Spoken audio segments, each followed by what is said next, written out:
Order, order. Welcome to this special Christmas edition of the Health and Social Care Select Committee. And we're delighted to be joined today by the Secretary of State for Health and Social Care, Wes Streeting. Thank you so much for coming. He is accompanied by his two most senior colleagues. We have Samantha Jones, who's the relatively new Permanent Secretary of the Department. Thank you so much, Samantha. Welcome. This is your first, I think, session with us. Welcome. And also Sir Jim Mackey, not quite as new, but equally as important to this conversation. So thank you all three. It is, of course, an auspicious day. We start on the first day of industrial action by resident doctors at a time of significant concern and pressures across the system. We will, of course, come to these points later. But I'd like to start by talking about something very close to our hearts, which is mental health. So you will be aware, all of you, that we have recently published a report into community mental health services with a particular focus on severe mental illness. Yep. And it, of course, surprises no one that we found many holes in the system, too many people being failed, but also some solutions. But I want to start with the funding. The NHS Constitution makes clear that physical and mental health problems should be treated with equal regard, but the medium-term planning framework seems to suggest that the mental health investment standard is changing. So no longer is it going to be incrementally increasing the proportion of spend at ICB level, but instead it's going to be holding firm with inflation. Secretary of State, is that you addressing parity of esteem, and why have you changed that definition? Well, since coming into office, we have increased mental health investment, and in fact, investment in mental health care has increased by an extra 688 million this year, which has enabled us to hire 8,500 more mental health workers, deliver more talking therapies, and roll out more mental health support in schools as we set out in our manifesto. There is a challenge with the mental health investment standard because of the investment we are putting in, particularly around clearing the elective backlog. I think you heard from my previous evidence to the committee. I am somewhat sceptical about input targets, which micromanage frontline leaders. We're trying to move away from that kind of era of command and control. I think that applies across all areas of health. And I think in mental health, we have been too focused on inputs without properly monitoring outputs and outcomes. The Darzi investigation found that 109,000 children and young people waiting over a year for their first appointment with a mental health specialist. This is despite an increase in spending on mental health services by over 50% since 2019. So it will be the job of the new mental health director to reverse this dynamic. But that doesn't mean we're cutting mental health spending, far from it. In 2025-2026, all systems are forecast to deliver the investment standard as currently defined, and real terms mental health spending was forecast to increase by £320 million. From 26-27, we've set out over the next 3 years, ICBs will be required to meet the mental health investment standard by protecting mental health in real terms, in other words, rising in line with inflation. In addition to that... Hold on, can I just stop you there with that definition? Right, because that is a different definition. And I would also point out, in that same breath where you spoke about inputs, in that same session, you also said that you were committed to maintaining the mental health investment standard.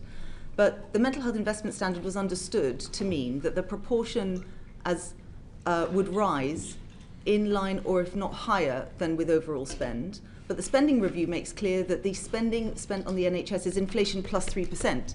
Your new definition for the mental health investment standard is inflation plus 0% because it's being held in real terms. That's what that means, right? Can I ask Jim, have I got that right in accounting terms? Is that correct? I think the source of the confusion is the spending review and the medium-term planning and the allocations that flow through all of that. Yeah. And that simply takes a baseline and moves it forward from a simple pro rata percentage point of view on every line. That doesn't mean... So it's inflation plus every line 3%. Yeah, so you're right in that it hasn't reflected the pure mental health investment standard moving up through the spending period on every line. But in substance, we are still maintaining the standard in next year. The key is what we get back from trusts and ICBs when they return their medium-term planning returns. We expect the shape of spend to have changed and won't be exactly in line with the allocations and the medium-term planning framework. And then we work with people over the next couple of months to make sure things are Your definition of the standard is that you are holding spending steady. We haven't changed the standard. So you're interpreting from those allocations that means something in terms of the standard. As Wes has said, we haven't changed the standard. We are concerned about an over-focus on input measures and a proxy for spending more, meaning better outcomes, because we don't think that's actually the case. I think it's generally not the case in the way that we've been looking at things over the last few years. But we haven't retired the standard, if that's the point. No, but it is. Would you at least admit the way that it's being interpreted is a shift, maybe within its parameters, but it is a shift compared to last year? I think, in an ideal world, the spending review and allocations would have in every line been in accordance with every specific standard. It's just not the way it was done and agreed with Treasury. So allocations have gone out, but they are indicative. It basically says, here's the spending power, here's what we want you to deliver alongside it, and we expect when everybody comes back on this and on neighbourhood care and on other things, the pattern of spend to have started to change. So I've had a similar challenge on neighbourhood care in that we haven't, in allocations and medium-term allocations, reflected that we expect big shifts in spending line by line. That is what we expect. But we didn't want to be as explicit as that in the allocations, because it is simply a kind of formulaic, here's your spending. So in terms of, the overall issue here, and you saw it in the Darcy review, we see it over and over again, I hate the word burden, but NHS activity spent on mental health is 20%, and yet we know that the input of funding is, at the moment, decreasing. The last couple of years there's overall spend, but now with this change, it looks like at ICB level that is a possibility as well. Am I wrong to think that the overall spend at ICB level will be, as a proportion, less next year than it is currently? No, so we're still expecting to you're expecting proportion will hold? Yes. At ICB level? And again, as Wes has said, we are expecting to deliver the standard in 25-26. There has in recent years been a very significant increase in spend in mental health. But we are all concerned about quality of services in mental health, public confidence, some of the really big catastrophic events that we've all seen, and that we've been over-reliant on the input metric about... What are the new output metrics that you're planning to put in? Because from what we've seen, you've removed the accounting mechanism, so no longer do they have to account for that spend in the same way. And also we've seen a reduction of mental health output measures. So what is the new output measures that you're going to be introducing? The new mental health leader who was appointed last week is going through clearance processes currently, so hasn't been announced yet, will lead a process where we will refresh our view over time as to how we get, because the data in mental health isn't as strong as it is in acute services, how we get more of a focus on outcomes. And I think what's really important in this is waiting time standards one of the things they'll consider, because that was a major recommendation in our report, and there's a huge disparity, isn't it, between mental and physical? We will obviously we'll respond to your report and keep it in mind as we're modernising our approach to mental health services, because I do think it is somewhat of an indictment on how the money has been used, that we have put more money into mental health services but we've not seen an improvement in outcomes. I think you're right as a committee to scrutinise, and I think this is kind of increasingly where we'll find ourselves as Parliament in NHS spending, as we're devolving more power, resources and responsibility to ICBs and to providers, and effectively saying we're going to judge you on outcomes. Parliament has a really important role, as will the Secretary of State and the Department for Health and Social Care and the NHS Executive, for making sure that as they are using those freedoms, that they're using them well. So where is the money going? What are the outcomes for patients? The final thing I'd just say on the measure, and as Jim said, we're not proposing to abandon the mental health investment standard or to change the definition. You can compare what we're doing to that measure. But there are important elements of mental health spending not included. So There's 473 million in capital funding available nationally over 26-27 to 29-30. That will support the establishment of 24/7 neighbourhood mental health centres, mental health emergency departments known as crisis assessment centres, expanding neighbourhood health services, eliminating inappropriate out-of-area placements, and increasing crisis accommodation for people with learning disabilities and autism. So there's lots of that spending that isn't counted in the mental health investment standard. And as we're integrating more of the mental health and physical health services together in neighbourhood health centres and services, hopefully we'll see a bit of a blurring of the boundaries between physical and mental health as well. This is actually very important. So you'll have seen from the report, I mean, we are really inspired by the pilots that we saw, the neighbourhood mental health centres. There are 6.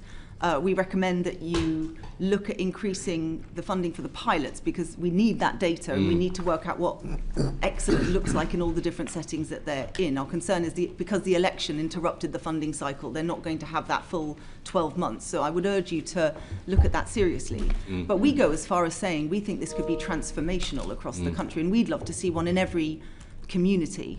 But how are we, so what you're saying, that if that happens, something like that happens, it would not come from the mental health investment standard money? Are the two not linked? I'm confused by what you said there. The capital investment isn't counted. Yeah, that's the distinction. And of course, there will be, I mean, where we want to be is making sure that from a patient point of view, that increasingly there'll be less of a distinction between your physical health services and your mental health services, where the two interact and relate together. I'm always struck by the patients I meet who have maybe received a really challenging physical health diagnosis or have experienced a degree of trauma, and the distinction between how physical health services treat and see them and how mental and therapeutic services see and treat them, it feels quite separate, whereas it needs to be joined up. And whether it's, you know, things like the Child House model to support child survivors of sexual abuse, which we're rolling out and announcing today, which provides that joined up care around the patient, or thinking about some of the experience we've had with maternity families who've gone through some of the worst ordeals. Yeah, we'll come back to that. But, you know, if you're a mother who suffered birth trauma and injury, it is quite likely that as well as the physical scars you bear, you need therapeutic support. It shouldn't feel like you're accessing different NHSs and different parts of the NHS. We've got to join up services. Thank you, Chair, and good morning. I'd just like to continue on the theme of mental health for a minute and turning to the review into mental health conditions, ADHD and autism. What was the thinking behind collating these 3 almost separate conditions into the one report? They are quite wide areas, and I note that you're looking to cover children, young people and adults in the review as well. What was the thinking behind combining mental health conditions, ADHD and autism in the one report? And is 3 to 6 months the time frame given enough time to carry out the work there that's needed? So you're absolutely right to draw a distinction, and we do, between mental illness, autism and ADHD. They are different sets of conditions, albeit what we're increasingly seeing, not least because of unmet need or late diagnosis, is a relationship between the two. So it is not uncommon, for example, for people who have struggled to access their ADHD medication or have received a late diagnosis to experience a real deterioration in their mental health as well. But the reason for looking at these 3 things together under the umbrella of a prevalence review is we have seen rising demand for these different services. I think, and this is a supposition, this is why we need to kind of have a stronger evidence base and to pull the existing evidence together. I think that what we're seeing is not just increased demand because of awareness about these conditions, but increasing prevalence of these conditions as well. And I think before we get into all sorts of political debates, ranging from how do we best meet the needs of these different patients, through to what does that therefore mean for the education system in terms of meeting these needs, through to how does DWP respond to rising demand and what does that support look like. Before we get to those wider public policy questions, I felt it was the responsibility of the Department for Health and Social Care to provide an evidence base for understanding prevalence.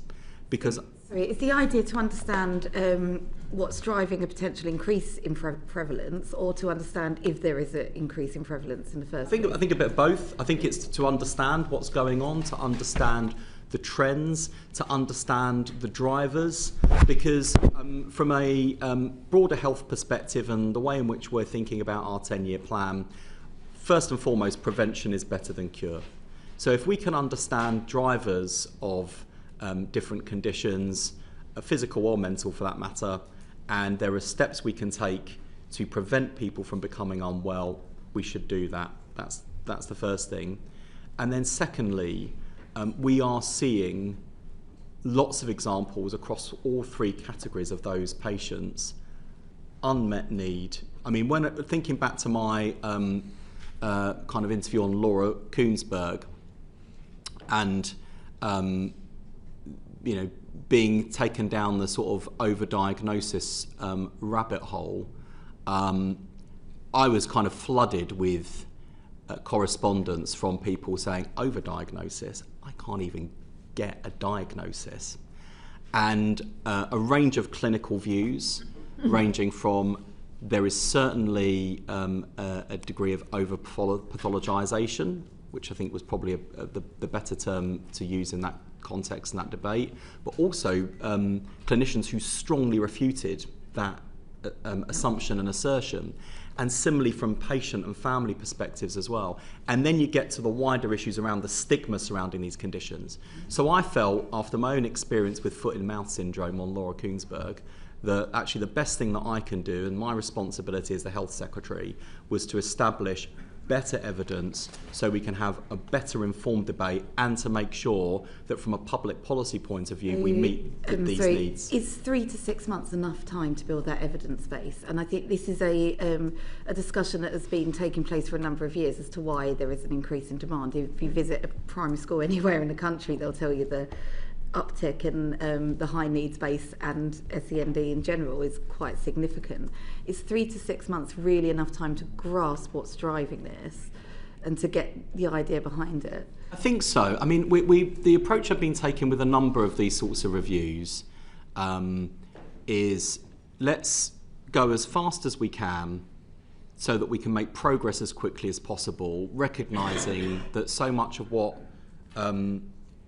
needs to be done in terms of the public policy response relies on good evidence. But as I've also shown in other contexts, if I've set people a deadline and it's challenging to meet to the extent it will impact on the quality of the work, then I'm always open-minded and responsive. For example, the NHS workforce plan, which we'd intended to get out this side of Christmas, the overwhelming view I had from the trade unions, from the Royal Colleges, from the NHS leadership was actually, if we take a little bit more time, we can actually produce something better.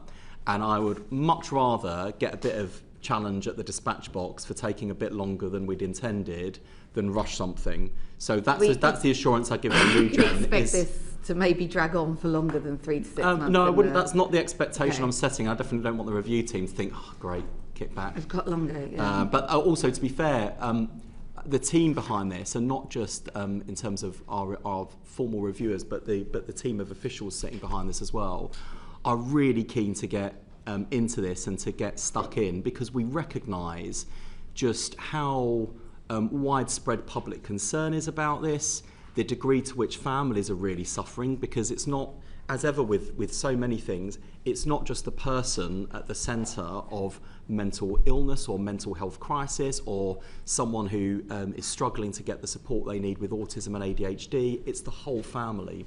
It's the wider friendship group. So I think this is something that touches a lot of people. There's clearly a lot of public concern. And my responsibility and our responsibility as a department is to make sure that we are informing public debate so we can start from a somewhat stronger evidence base than maybe I did when I answered Laura's question. Thank you. And I'll just quickly, briefly turn on to something completely different, just to throw everyone for a loop.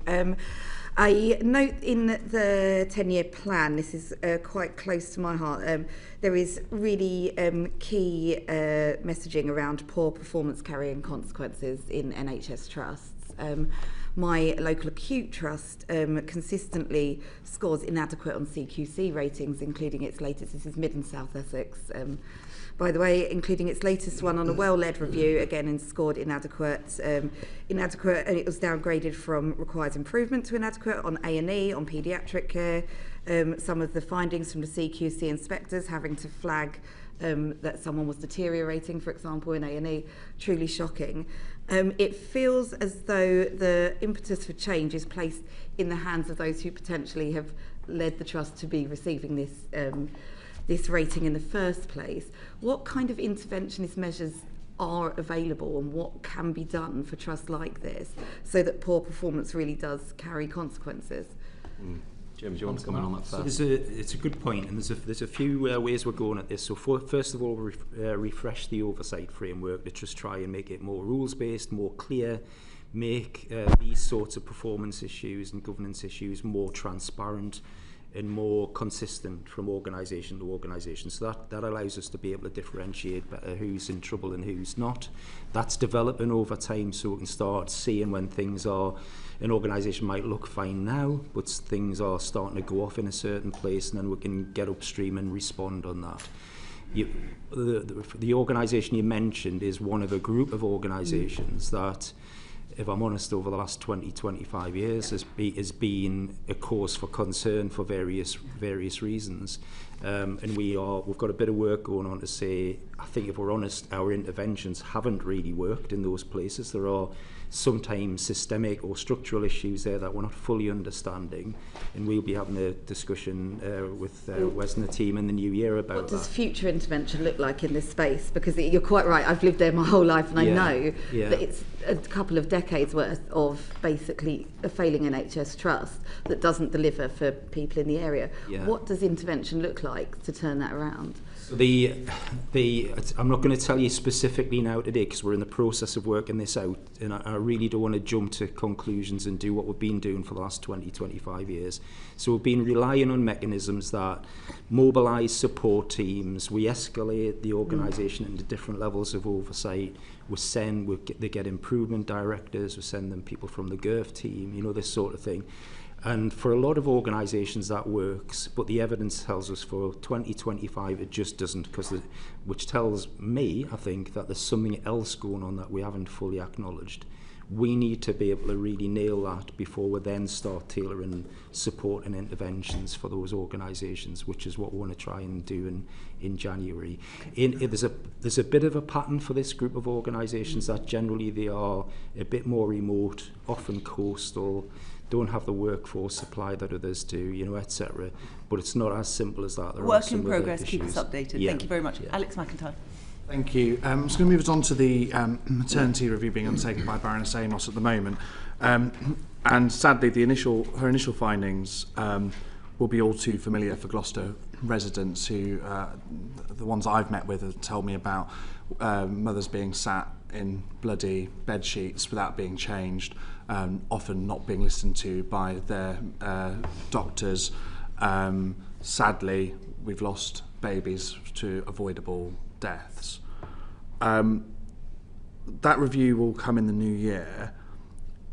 I appreciate you haven't seen the findings yet, but will you give a commitment to implementing the findings in full?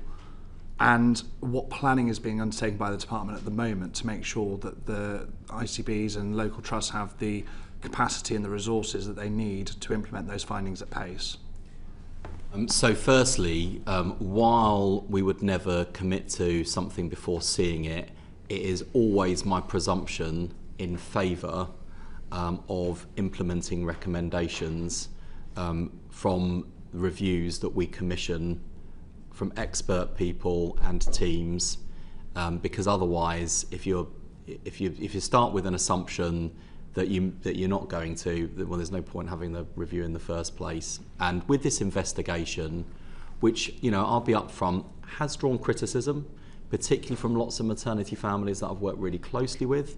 The objective here was to establish as rapidly as possible, at the same time as producing a high quality output, an evidence base for understanding the quality of maternity services across the country, because while there are certain services that have hit the headlines for all the wrong reasons, and those worst cases, my concern is that maternity failures and poor standards are widespread. So we've got to establish that evidence base. Secondly, as Baroness Amos's initial impressions report highlights, we've been drowning the NHS in recommendations from a series of reviews.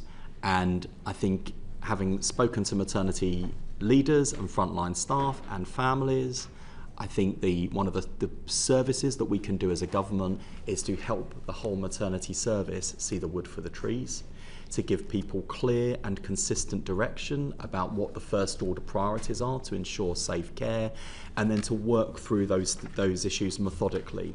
I've seen examples, including in Nottingham, which has been one of the most high-profile trusts, where frontline staff are on one hand being told to do one set of actions by the Ockenden Review, and were then given contradictory instructions by the CQC. Now, that puts staff in a really difficult position, because which way do they look? Do they look to the Ockenden Review? Do they look to the CQC? And then it causes real concern amongst families and the wider community, because they're thinking, well, hang on a minute, let's use unparliamentary language, does this system and does this service know its backside from its elbow? If people are being told to do contradictory things by kind of experts in this area. So we have responsibility to set out honestly to the public where the system is, to the system to direct them as to what the key actions they can take are, and then to drive improvement. And one of the reasons why I'm establishing the Maternity and Neonatal Task Force and chairing it myself, and including everyone from staff representatives and the professional views right through to families and other experts, is to make sure that we are then keeping a focus on the recommendations and the progress. I would also, no doubt the committee will do that. Parliament should also do that, because, to be honest, and we've seen this kind of fairly widespread actually across the public sector, there's no point having lots of recommendations gathering dust on shelves and then just adding to them with more recommendations or more regulation. We've got to provide clarity, consistency, and then enforce progress and hold people to account if they don't deliver. On that task force, can I make a request? So I've recently met with one of the brave whistleblowers who spoke out in the BBC Panorama documentary about Gloucestershire Royal Hospital and the maternity failings there, who has been quite honestly shut out from the internal investigations as to what has gone wrong and not listened to by the NHS. And we know that unfortunately the NHS still isn't where it should be in terms of listening to whistleblowers. When we have staff representatives, can we make sure that those who have taken the brave step of blowing the whistle are listened to, as well as those who are currently in the system? Because quite often the people who have spoken out, or quite frankly left the service because they don't feel what the service they were providing was safe, are then not listened to because they've taken that decision to step away. That is a very good suggestion. I will take that away. Thank you. I'm going to pass on to Paulette, because I think she's got a question on maternity before I come back to it. I have. Good morning, Wes. My question is relating to the Black Maternal Health Report, which was published yesterday. I want to start by thanking you, because one of our objectives regarding morbidity was actually accepted and will be dealt with in the first quarter of next year. My issue is around some of the others, but we haven't got time for all of them now.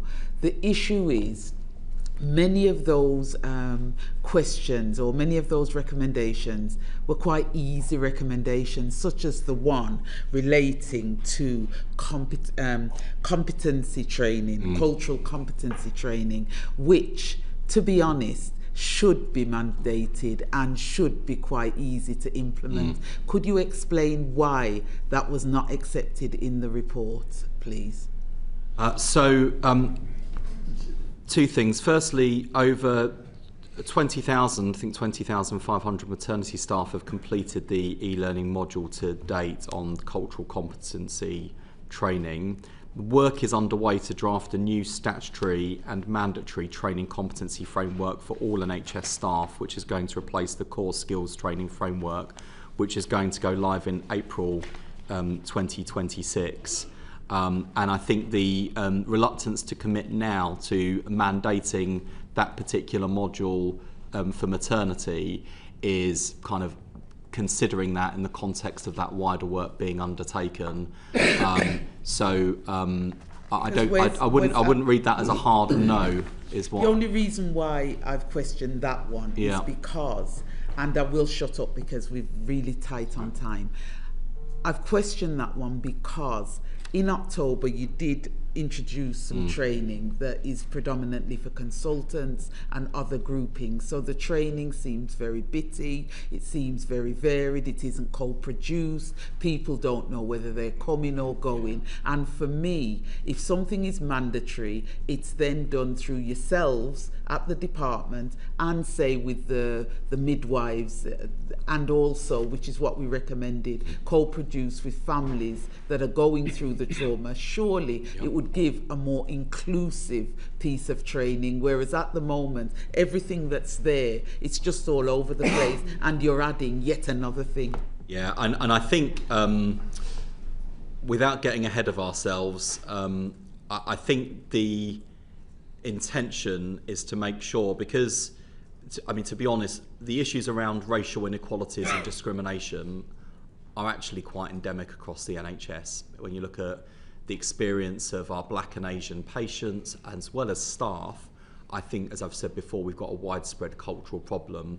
I would expect cultural competency to be included in the mandatory training competency framework for all NHS staff. And I think that's why there's been a reluctance to commit to something just for maternity.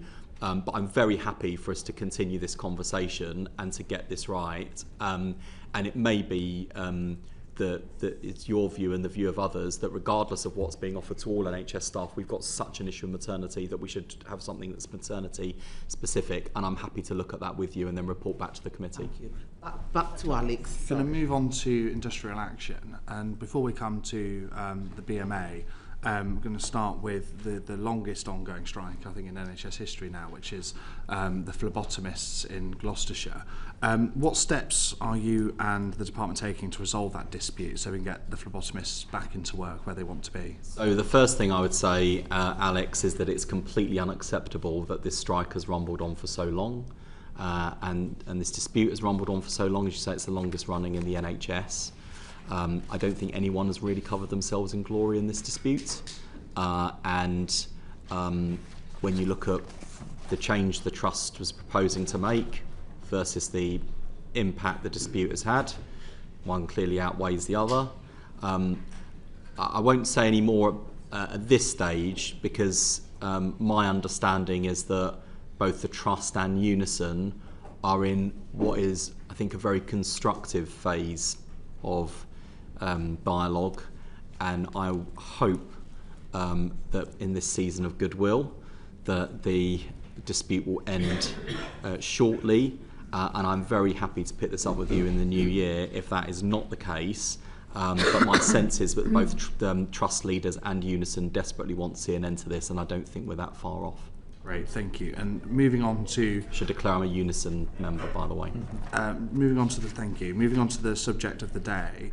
Obviously, we've heard a lot about the strikes in the media and the decision by the BMA to go on strike. I guess to push you on a slightly different angle, what steps are you taking to try and resolve the strikes even at this late stage? And also, what steps are you taking as a department to protect patients, including those in my constituency of Gloucester? Yeah, so I'm not going to waste valuable time this morning sort of relitigating what I've said very publicly and regularly on the BMA and my views on the timing of this industrial action, because they are well known. We met with the BMA yesterday morning, Jim and I and other senior NHS leaders, even at that late stage, to try and see off strike action this week. Obviously, those talks, which went on for about 5 hours, were unsuccessful. I think from where we're sat, when we've got two disputes, there's one on pay, one on jobs, and then we've got strike action that's sitting beneath it. On pay, our view as a government is we came in, we recognised the deterioration in resident doctors' pay over more than a decade, and we felt a 28.9% pay rise covering the first 3 years was real progress in the right direction for resident doctors. And we were very clear about the BMA that having had 2 years in a row of the highest pay rise in the public sector, we couldn't afford to go further. But of course, we're willing to talk about future years. They haven't done badly out of the DDRB in terms of the recommendations.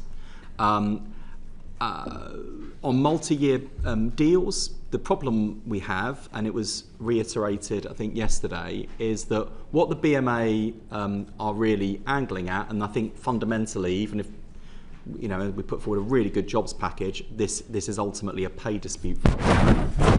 What they want is a 26% rise in addition to the 28.9 that they've already had. And when I challenged them on the sort of time period over which that could be delivered, and there's just a gap, a very wide gap, between BMA expectations and affordability. And there's also a fairness thing here, which is I'm responsible for 1.5 million staff in the NHS, not just doctors. We are in really constructive discussions with Agenda for Change, with a view to putting together a package which will be a combination of pay structure reform for Agenda for Change, which Unison and RCN have been crying out for, to look at how we improve their pay, which has not improved as well as doctors, and whether we could do that in a deal that would be multi-year. I can't go higher with the BMA on resident doctors than I am with Agenda for Change staff. I do not think that would be fair. And so we're kind of at an impasse on this for the moment. And my frustration about because even now there'll be doctors, and have been online, who've said, well, look, the government had done nothing on pay, haven't moved on pay.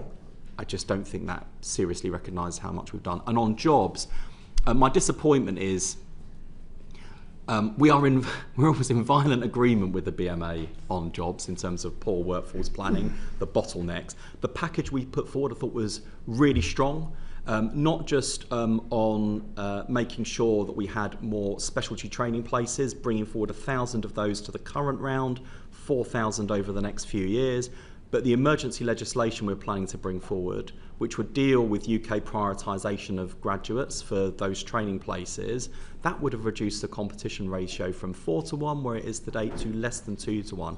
I thought it was a really good thing. I don't think that message landed in the last week, but I think there is, and listening to the BMA reps yesterday, I think there is agreement between us and the BMA that's a good thing to do.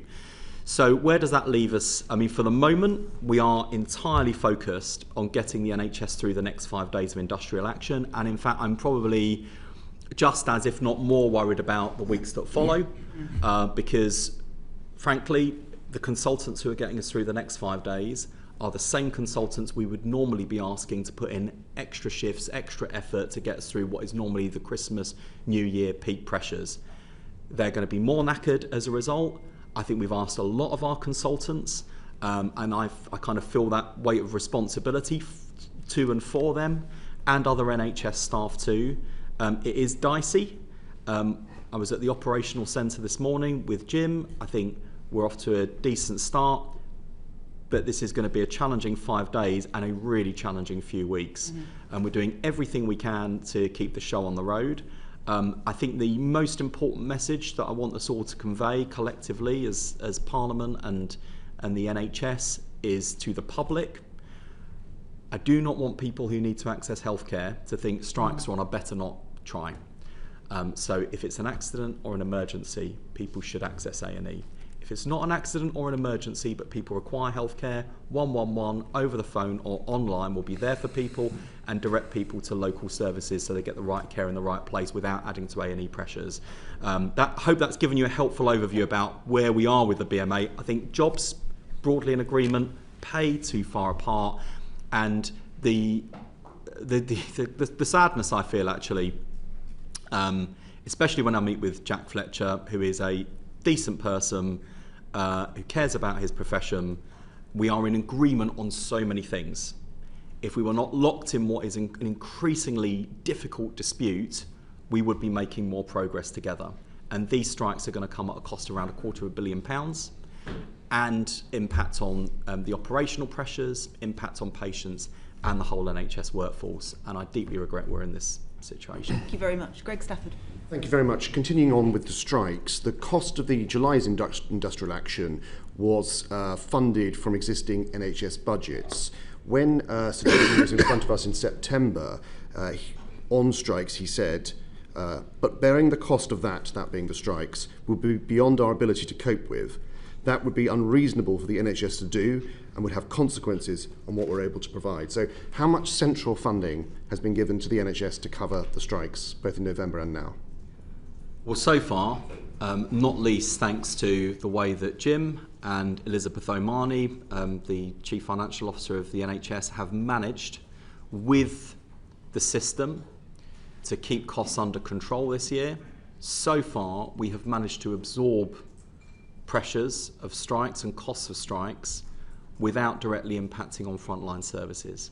Is that correct, Sir Jim? It is, yeah, so far. And as of this stage of the year financially, we are still broadly on plan. Elizabeth is in discussion with finance directors around the country about how we get some funding out into the system to recognise pressures so far, one of them being industrial action, but without also doing what's happened in previous years, where whatever the cost is, it gets settled up. But as Wes has said, there's no new money into the service that we're getting from Treasury or anywhere else, for understandable reasons. We've had to absorb it internally. We have managed that so far.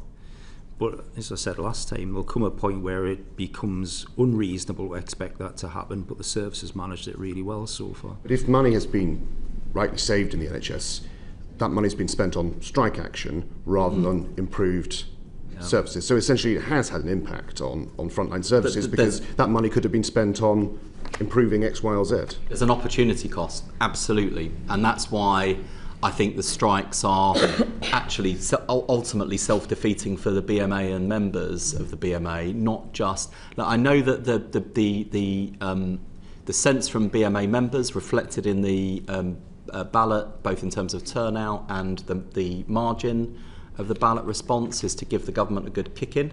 Yes, but sorry, that does have an impact. I do understand. That does have an impact on the opportunity cost, as you suggest. So therefore, going forward, given there are probably going to be more strikes, I hope there are you going to, Secretary of State, give a guarantee that in future the NHS won't have to find internal savings to cover these strikes? We're going to have to keep the costs under careful review. I obviously talk to the Chancellor and the Prime Minister all the time about how we're managing the pressures in the NHS and the impact on services. So those will be ongoing discussions. As we can see across the board, and I think this is one of the points that needs to be considered in terms of the choices and trade-offs we make as a government. We are not awash as a country with cash. And I can't simply knock on the Chancellor's door and ask to access the reserve because it's not in abundance, and there are such a wide range of pressures on the public purse at the moment, on everything from the defence of the nation to crumbling public infrastructure through to the unavoidable unexpected, let alone something like this. And that is the context in which I've asked resident doctors as well as the wider NHS workforce to understand that as a government, we're going as hard and as fast as we can to improve pay, terms and conditions and quality of services. Our job is made harder if we're locked in disputes and strike action that cost all of us, including doctors, because this does, as you've rightly pointed out, there's an opportunity cost of £500 million that has gone funding strikes that could have gone into funding a whole number of things that we and the BMA would agree on in terms of areas to make progress. Thank you very much. Josh Fenton-Glynn. Thank you. I'm going to move to a different area. I'm sure you'll be pleased not to talk about industrial action for a bit. I'm going to talk about palliative care.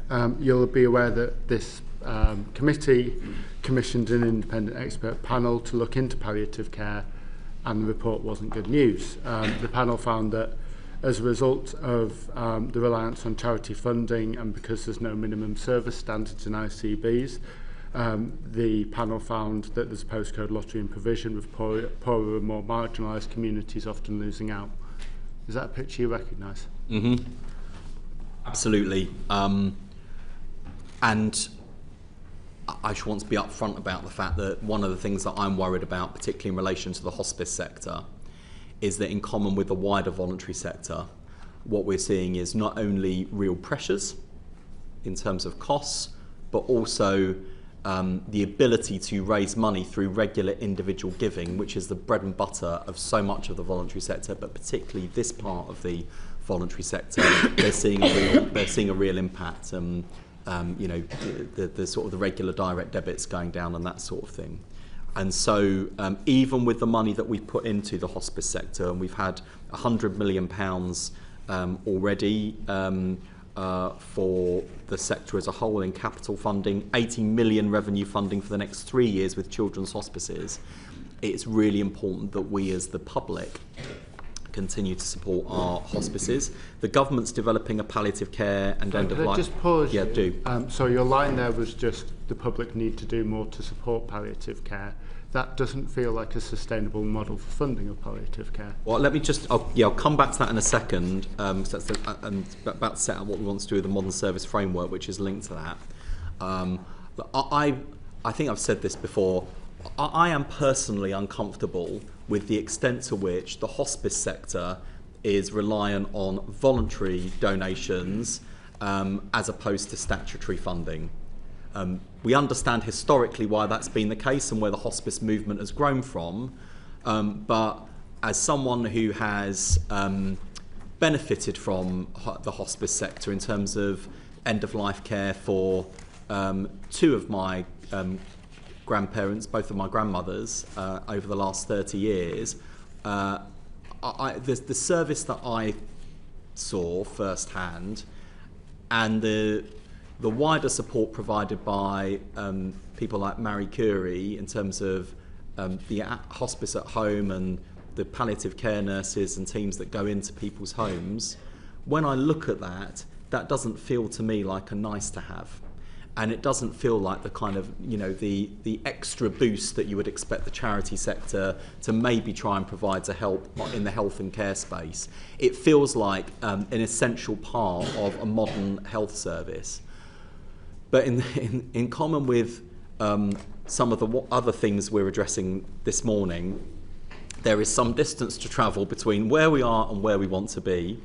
And in loads of those areas, there is a cost attached, and we've got to manage our resources well. And so it's in that context that I say to the public, while I want to be able to do more to help financially the hospice sector, and believe me, if ever I kind of spot some, a capital budget or a capital programme that's underspending towards the end of the financial year, or if there's an opportunity to kind of invest more in hospices, I am like a magpie on this issue and will swoop in and seize any opportunity I can to put more money into hospices. That was one of the reasons we put the 100 million in last year, and I think the 26 million, the 80 million for children's hospices over the next 3 years. The reason we did that was Stephen Kinnock and I were determined to provide that certainty for the children's hospice sector and get away from that kind of if the money is available, we'll give it to children's hospices. In terms of where we want to be, and as part of that journey towards a better funded hospice sector, we are developing a palliative care and end-of-life care modern service framework for England. That will be aligned with the ambitions set out in the 10-year plan. I can assure you, as and when I'm able to provide more resources for this part of the health and care system and family, I absolutely will do that. Okay, so I'm now going to go on to workforce within that. So there are currently 78 vacancies for palliative care consultants, or there were when the report was published. That's on top of 132 clinicians expected to leave the profession in the next 5 years. And there are pretty bad training bottlenecks in palliative care particularly. I mean, actually they're getting better, but certainly for the last couple of years. So we've got a workforce crisis here. How close are we to solving it? So we're working on our workforce plan at the moment. As I said earlier, we are taking a bit more time with that because we want to get it right. This is consistent with the shift we want to see from hospital to community. We want to see more community-based teams. I want people aspiring to a career in the NHS, whether as doctors or nurses or other healthcare professionals. I want them to see the future of the NHS and where the action is and where the excitement is as being in the community, closer to people's homes, in people's homes. I think that particularly applies to palliative and end-of-life care. Jim, I think just to add to that, going back to the point with the discussion of the BMA, this is part of what we want to try to do with the training system, which again we're in heated agreement on, but try and shift away from a system that prescribes nationally how many slots there are in certain specialties in specific locations, and make it more local, but also try and expand in more community oriented. Just to pick you up on that point, the problem of the postcode lottery, particularly because there's no minimum service in ICBs, means that we might have to have some form of direction in this in order to make sure that we are fixing that problem. Yeah. So the MSF will give us more structure to be able to direct more consistency of provision. I had a session with a hospice chief exec yesterday and heard very clearly from them how hard it is to actually continue to function. In the current world, she was working with 2 ICBs that had very different approaches as well, which isn't unusual. So we want to try and bring that consistency, as Wes has said, against which we can then hold people to account, and you can start seeing people commission a consistent model. But specifically on the workforce model, if we can reach agreement with the BMA, this would be a specialty you'd expect to see grow over time. And there is going to be a cultural challenge there. I mean, one BMA representative I spoke to in the context of the additional specialty places said, look, we want to know where these places are. What we don't want is loads more geriatricians in North Wales. You know, notwithstanding the fact that I'm responsible for the NHS in England, I think that kind of demonstrates to an extent where some of the thinking or some of the culture is around future career ambitions. We will need more geriatricians. Community is a good place to be, and to declare an interest, I've got family in North Wales. I'd quite like more geriatricians in North Wales, but I'd like them to be everywhere across the country as well. In North Wales, because I think I want to get to the broader point. So we've got this workforce crisis, and we've got experienced staff leaving. We've got what looks to be a postcode lottery in provision. We also have the terminally ill adults end of life bill coming down the pipe, which has an auto-commencement clause after 4 years, whatever the state of social care. As Health Secretary, do you think it's safe to pass legislation with auto-commencement in it after 4 years against this backdrop?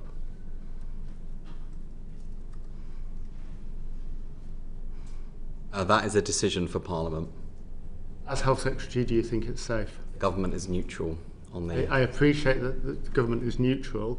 I'm not asking you whether you think what you think we should do. Do you have safety concerns? I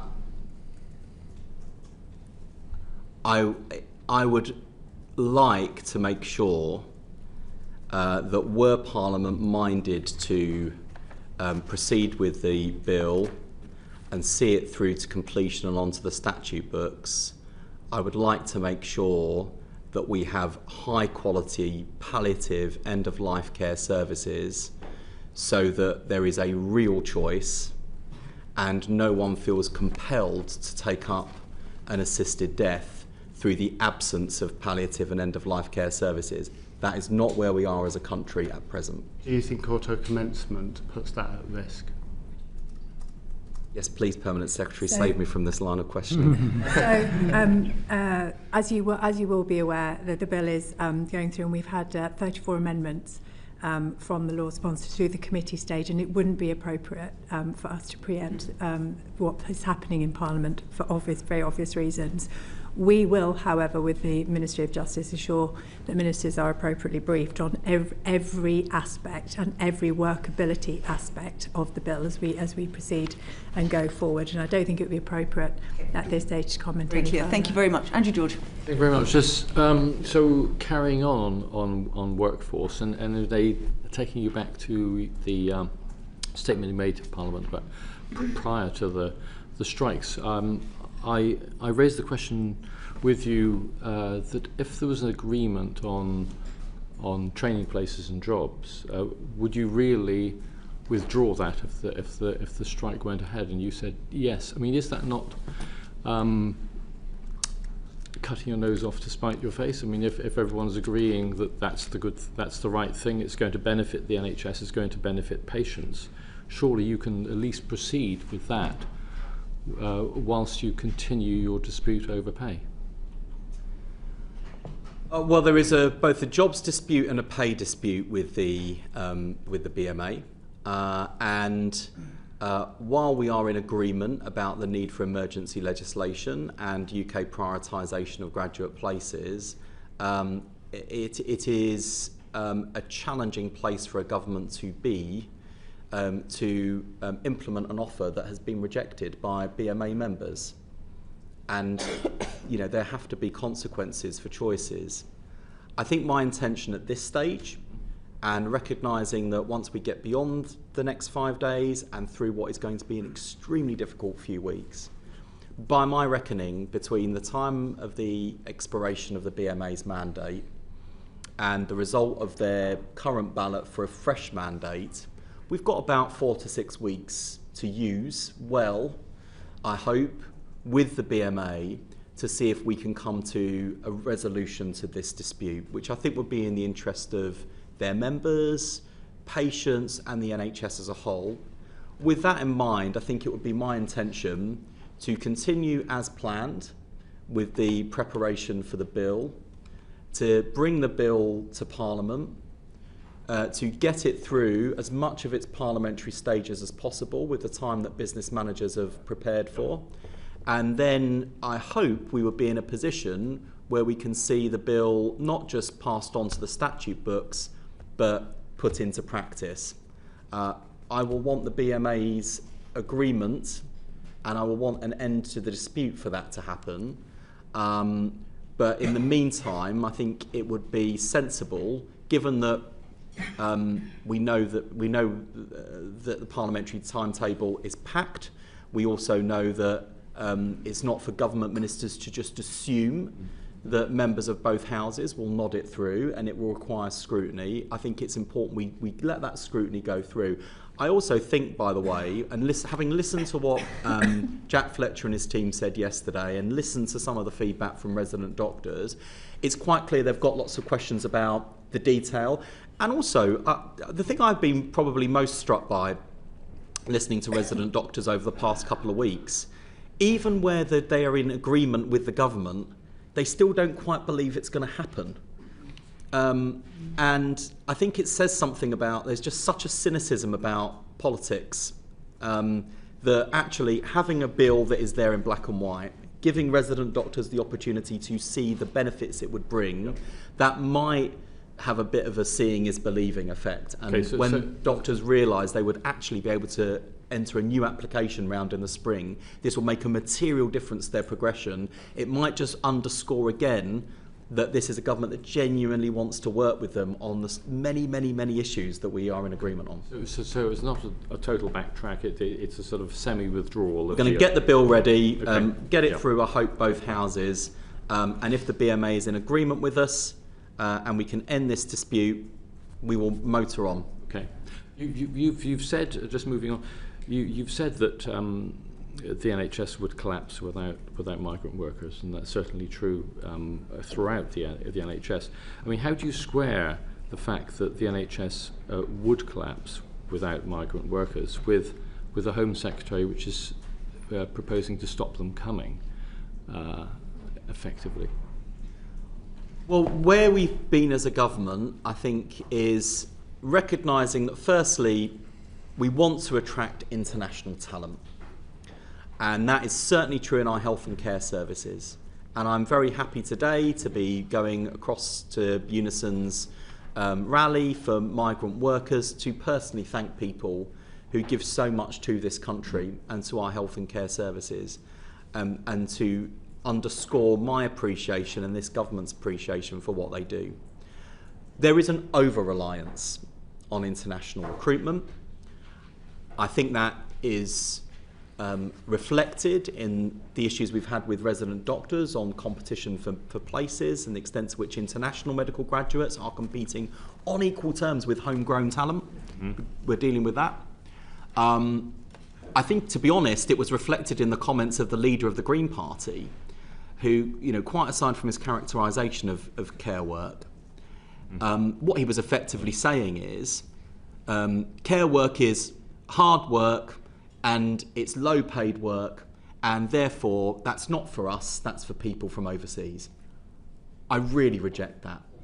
And that is why this government is improving pay and conditions and putting in place a real career structure for the care workforce, and what I want to see as a care profession, because whether you were born in Brixton or whether you or any other part of this country, or you have come from overseas to work in our health and care services, you deserve good pay, good conditions, a rewarding and job satisfaction, and you deserve the opportunity to progress in a career.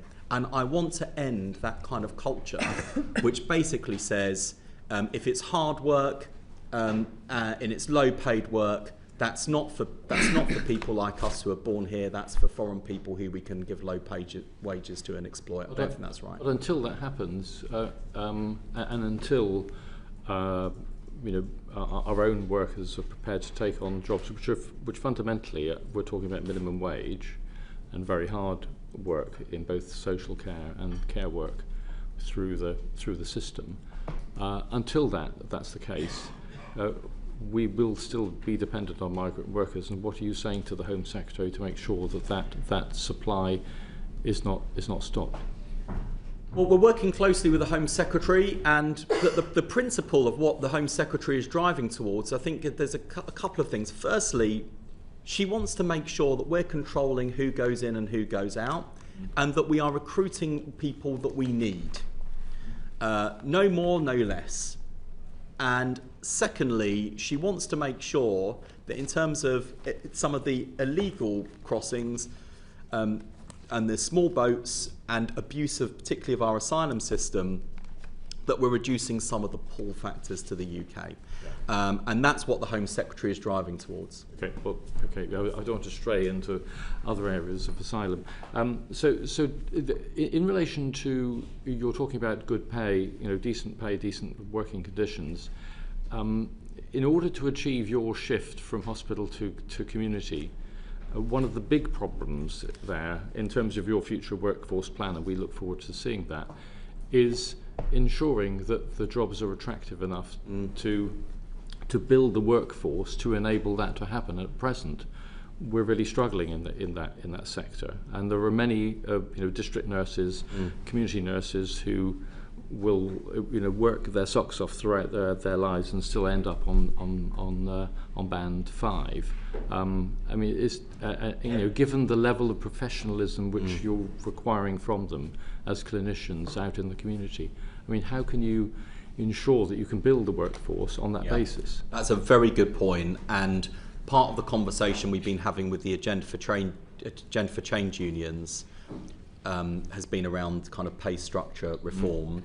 And Nicola Ranger at the Royal College of Nursing in particular has been banging the drum really hard on this issue of the professional status of nursing, recognising the enormous contribution of nursing to the NHS and recognising the value of nurses wherever they work in the NHS. So part of what we are currently talking to RCN and the wider Agenda for Change family about is looking at this band 5 to 6 issue.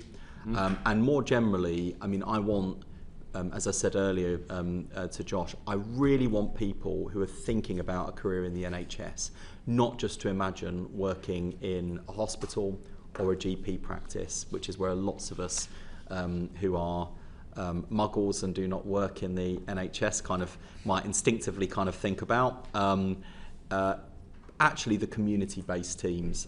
Some of my favourite shadowing of NHS staff I've done have been with district nurses, and I really want to see that part of the nursing profession in particular grow and flourish.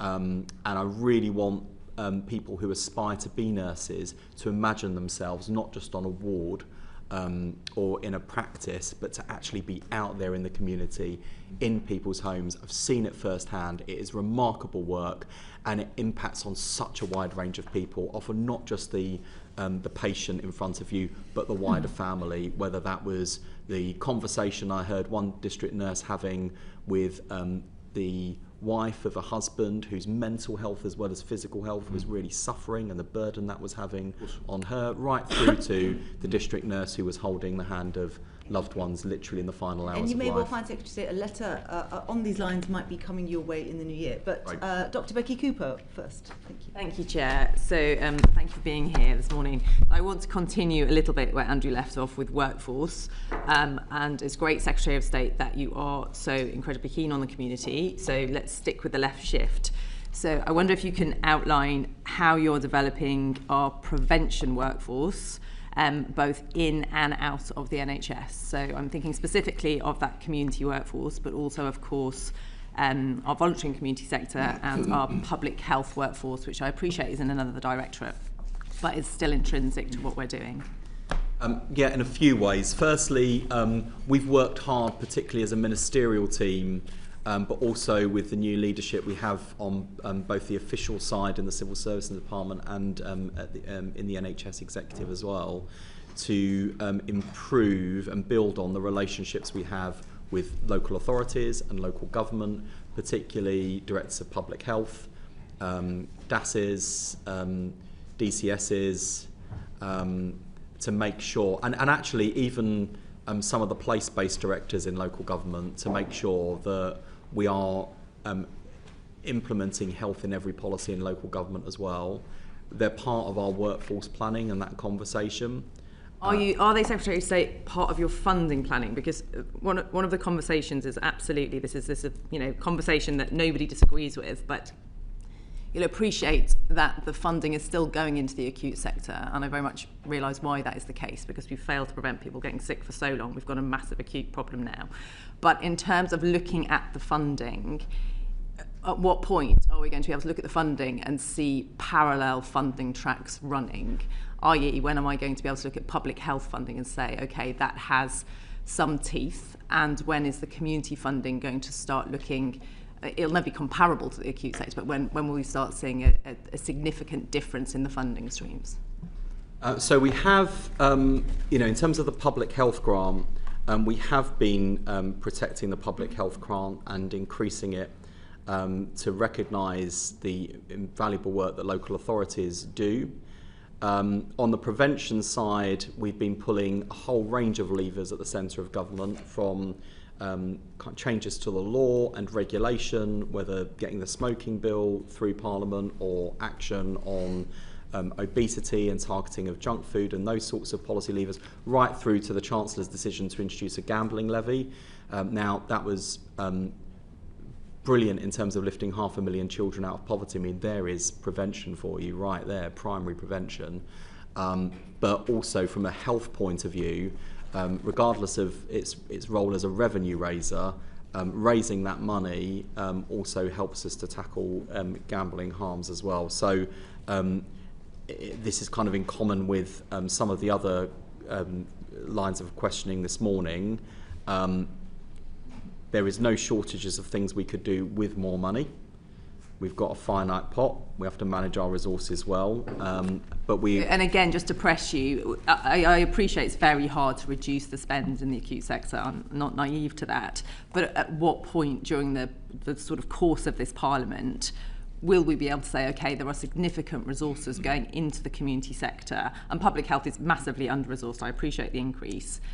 Is there a sort of progressive economic plan within health to go, okay, we are going to have to run parallel tracks, and that significantly will mean the acute sector either is going to have to take a hit, I don't know how that's going to happen, or we're going to have to redistribute our resources somehow? We should see this start to come back through medium-term plans, and there's a few tricky elements of it. So we've introduced this unbundling of the block contract that starts to allow the flow of block funds in urgent care into hospitals to start being released, so that if the care is provided somewhere else, that part of the service can get the investment.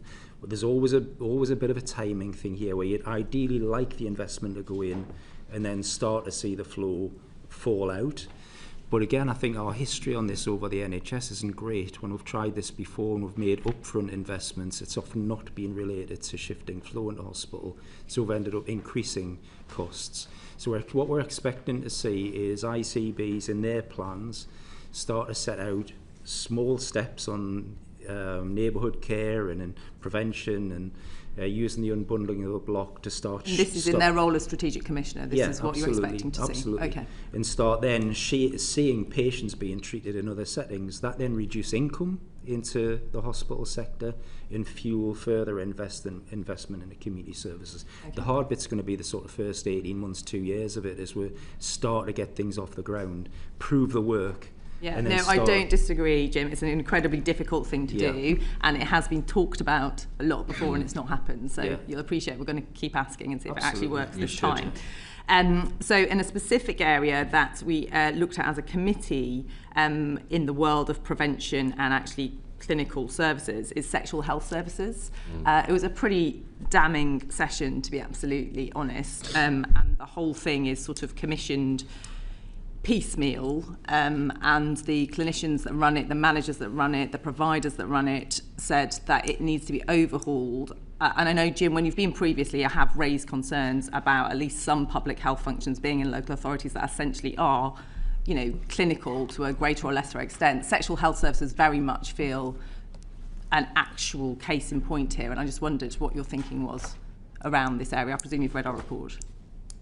Me or Wes? Either of you, feel free. Wes, go for it. Well, so you're right, and I'll say what I've said before. You know, so when I've been responsible for running these services before, it's very, very hard to work out who funds what, how the money works, who works for who, you know, etc. And it's similar to palliative care. It's a real patchwork around the country. No, and I appreciate that, Jim. But you are the people to solve this. So rather than admiring the problem, I wonder, are there any solutions, Wes, that you would like to suggest for this issue? I mean, there's been a few things so far. I mean, firstly, to appreciate and respect through actions, not just words, the role that the voluntary sector plays in the provision of sexual health services. And in my early weeks and months in office, that meant, for example, making sure that when we're contracting, that we are recognising the actual costs provided by the voluntary sector and not seeing them as a sort of cheap and easy option, and trying to shortchange them in a way that I think has happened over the years. We have obviously had a big focus on HIV with our HIV action plan, which I'm particularly proud of. But more broadly, UK HSA has been leading work to review our collective approach to sexually transmitted infections.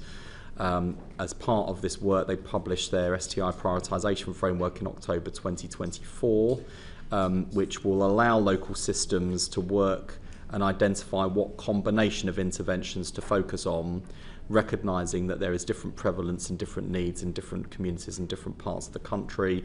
We've rolled out the world's first vaccine programme to prevent gonorrhea, and clinical guidelines have been published by BASH to enable doxycycline to be used as a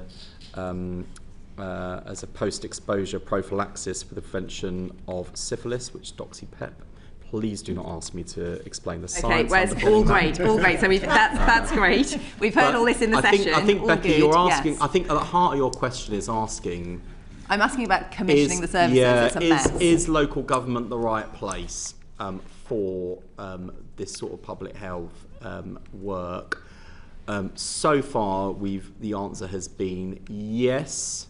It's a kind of finely balanced argument, and I think there are some decent arguments for taking some of those services back into the NHS, and I know that's kind of where you're pushing us towards. Yeah, or I'm just looking for a sort of a sensible way to commission. So at the moment, sexual health services, bits of it commissioned here, bits of it commissioned there. Some clinicians can do some bits, some clinicians can't do some other bits. It's not a sensible, holistic way of looking at I think that's a fair challenge, and we Yeah. should come back to you on that in more detail. And Great. we'll go away and take Have up a the think, challenge. read the report. Lovely.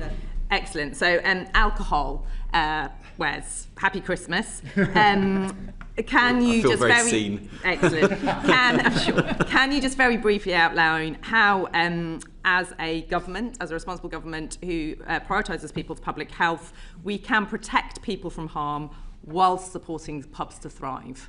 Yeah, look, that is a good challenge. And look, the problem with, the problem with alcohol is excess.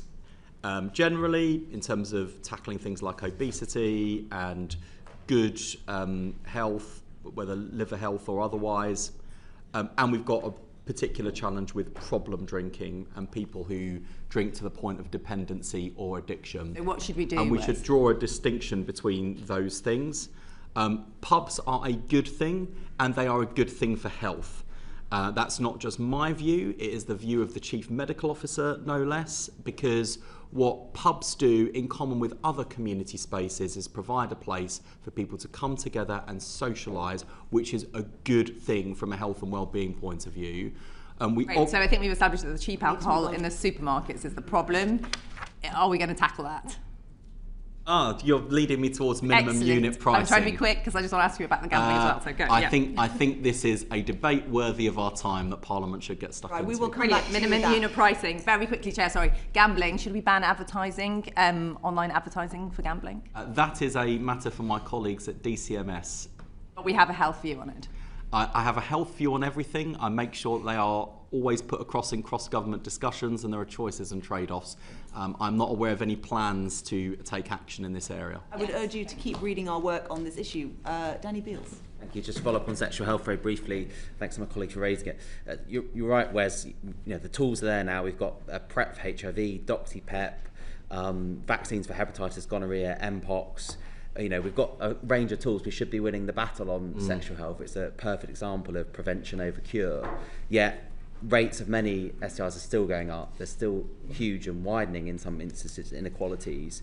And as you and as Dr. Cooper has mentioned, fundamentally the system is fragmented. In 2019, this committee recommended a new sexual health strategy. The last government never delivered it, and in 2025 we've again recommended an updated sexual health strategy to bring the system together and build on the prioritisation framework that UKHSA have produced. Do you think it's time for a system-wide strategy on how we realise the potential of these prevention tools? Well, I certainly think we need to take up Becky's challenge of just thinking about how we are organising ourselves in the commissioning and delivery of services. And you're absolutely right, Danny, as well, to make sure that as we're thinking about that, we are focused on the outcomes and rates and effective access to treatment. But we've also got to do much more on the prevention side, and I'd be very happy to work with members of the committee in that work, not least given your experience in this area before you enter Parliament. If I may, I was just going to add, one of the elements behind bringing together NHSE and DHSC is to bring policy and delivery closer together. And the regional directors of public health are very much part of the NHS delivery to try and bring this bit together. So we should definitely come back, because it's more about being done locally rather than from a national perspective. It's bringing together that health and local government element. Yeah. Thank you. Jo Robertson. Secretary of State, as you'll know, the Alzheimer's Society and the Daily Mail are refocusing attention on dementia, and part of the fight against dementia is ensuring early diagnosis and also ensuring that there isn't the inequality across the country in terms of diagnosis. It's obviously a really important campaign. What can you do and what are you doing to help improve diagnosis of dementia early and to improve dementia care generally? Yeah, that's a great question, and obviously one of the areas that I think we can be really optimistic and excited about is this science that's taking place in this country, which I think is helping us to better understand dementia and conditions like Alzheimer's, the brain more generally.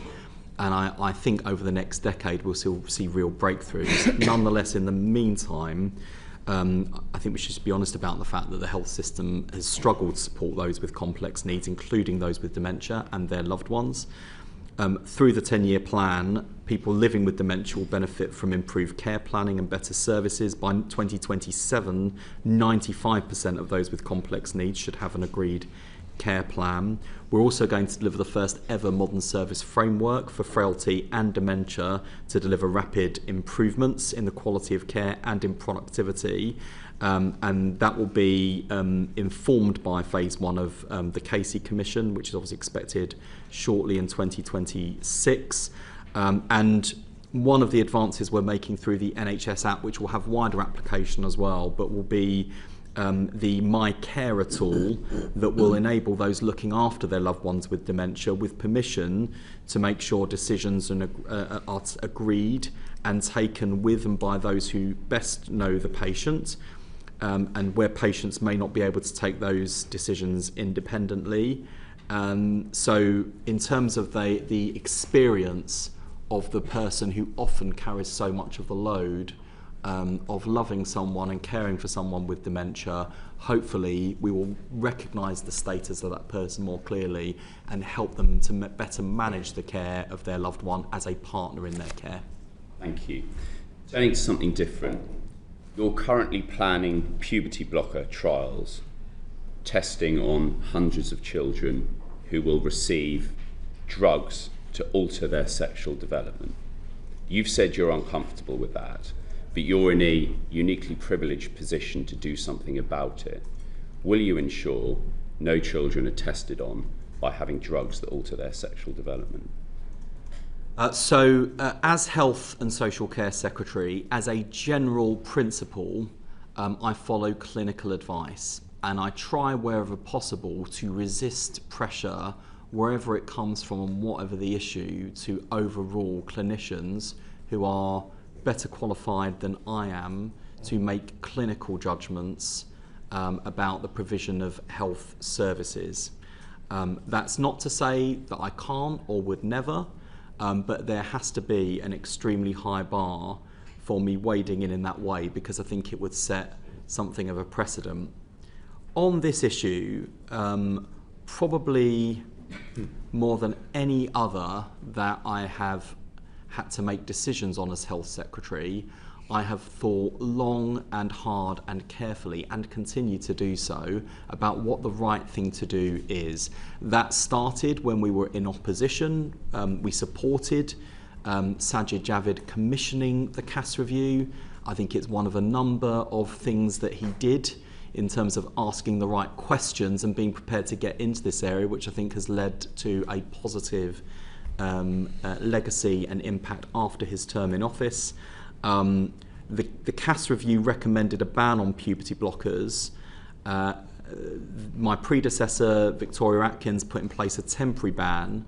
I not only upheld that temporary ban, I made it a permanent ban on clinical advice. The CAS review also recommended that clinical research be carried out because of a lack of evidence.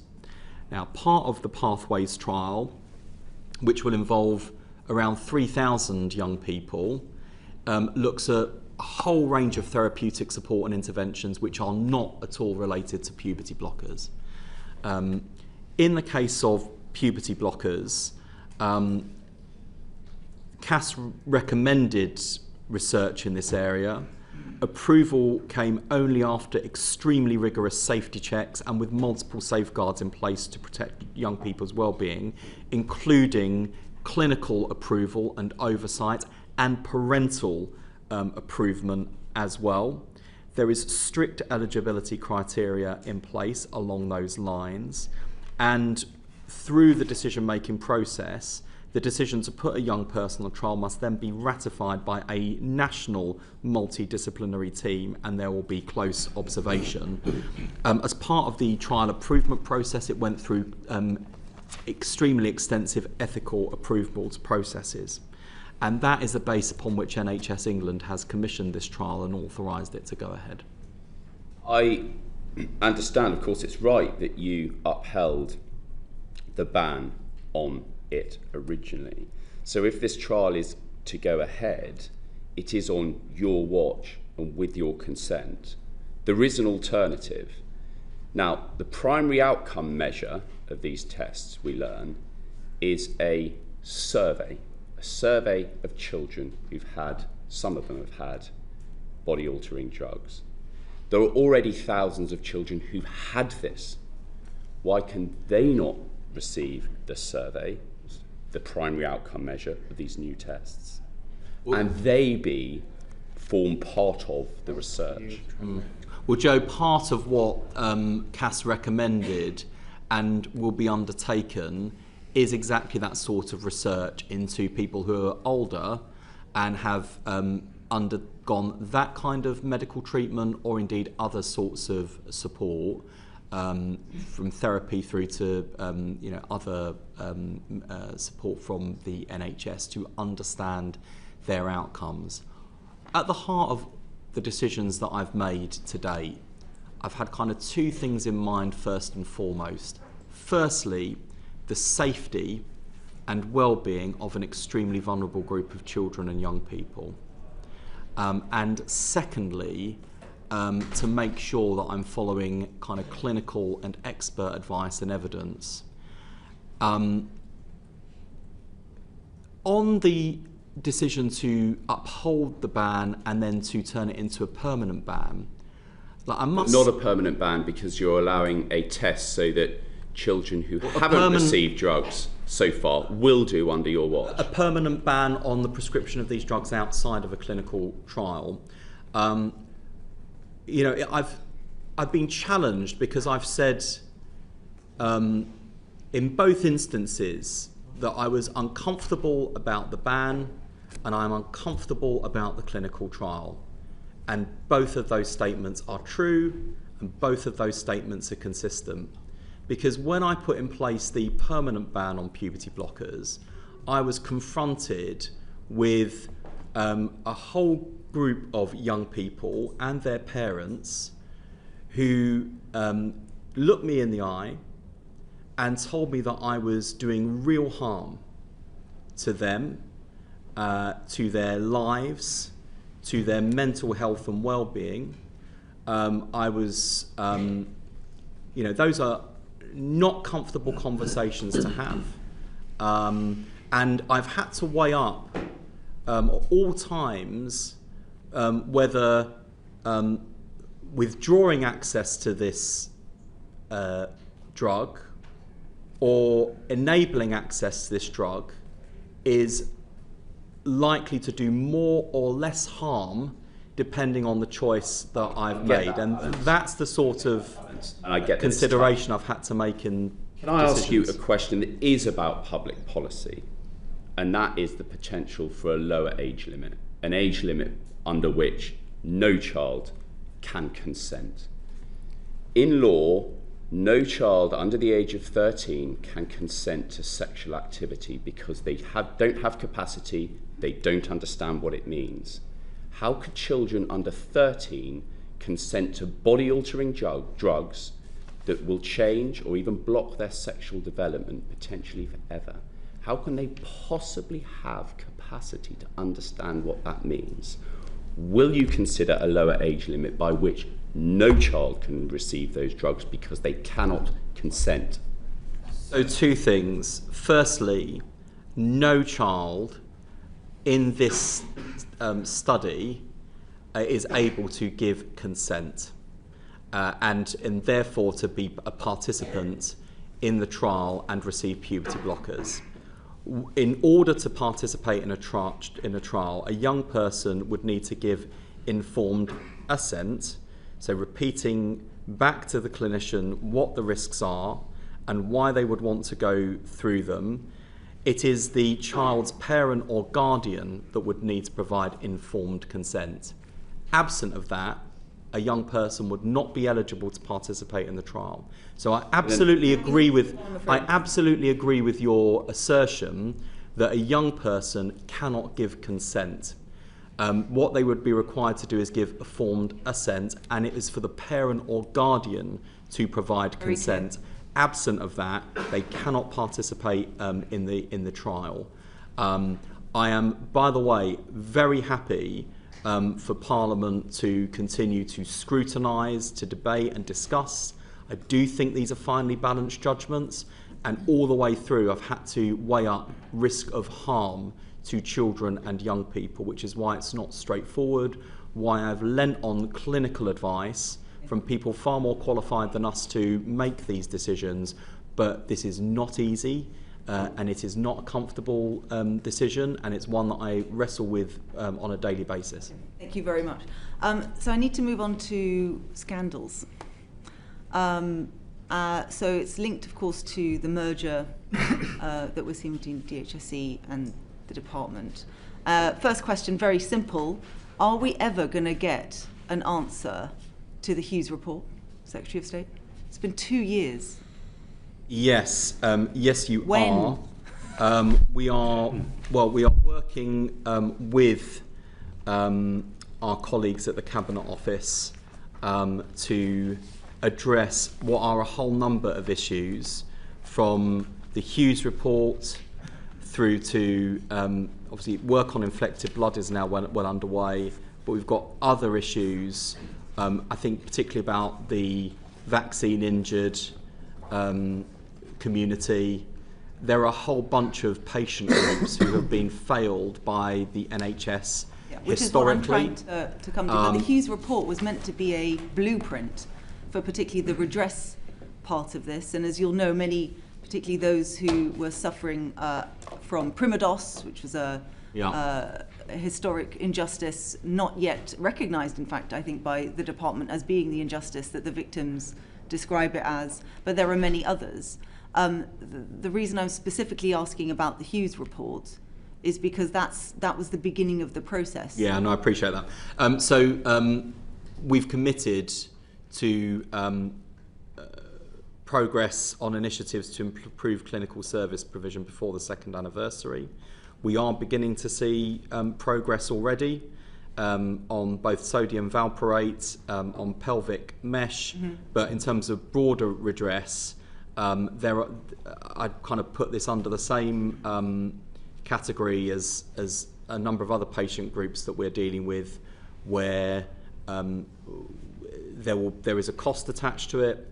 There are choices to be made across government, and we're working with colleagues in Cabinet Office in particular to make sure we have a consistent approach to remedying these sorts of injustices. They do have a lot in common, don't they? I mean, there's sort of three broad areas. One is patients feel unheard, which is often where the problems begin.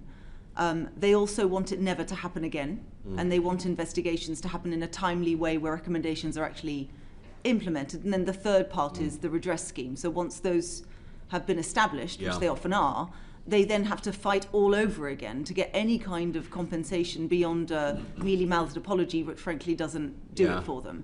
I couldn't agree more. Would you agree that those are the three main areas? And is the idea to link those up? Because at the moment they're just not, are they? Yes, and it's, to be honest, it is the third issue of redress that so often causes the hold-up. The reasons for hold-up are more often than not financial. The reasons for hold-up is because responsibility sits across different government departments.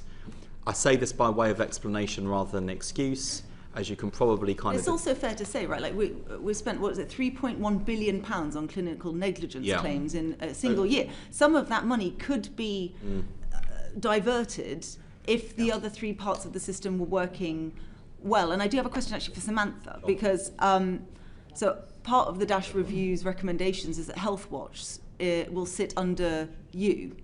Now that has raised concerns. You'll have been written to by, I think it was 138 local Health Watch providers who point out that at the moment Health Watch is completely independent, and that is one of its strengths, because people who do not trust the government and people who do not trust the NHS, quite often because they've been failed, feel that there is somewhere completely separate that they can go where their voices will be heard.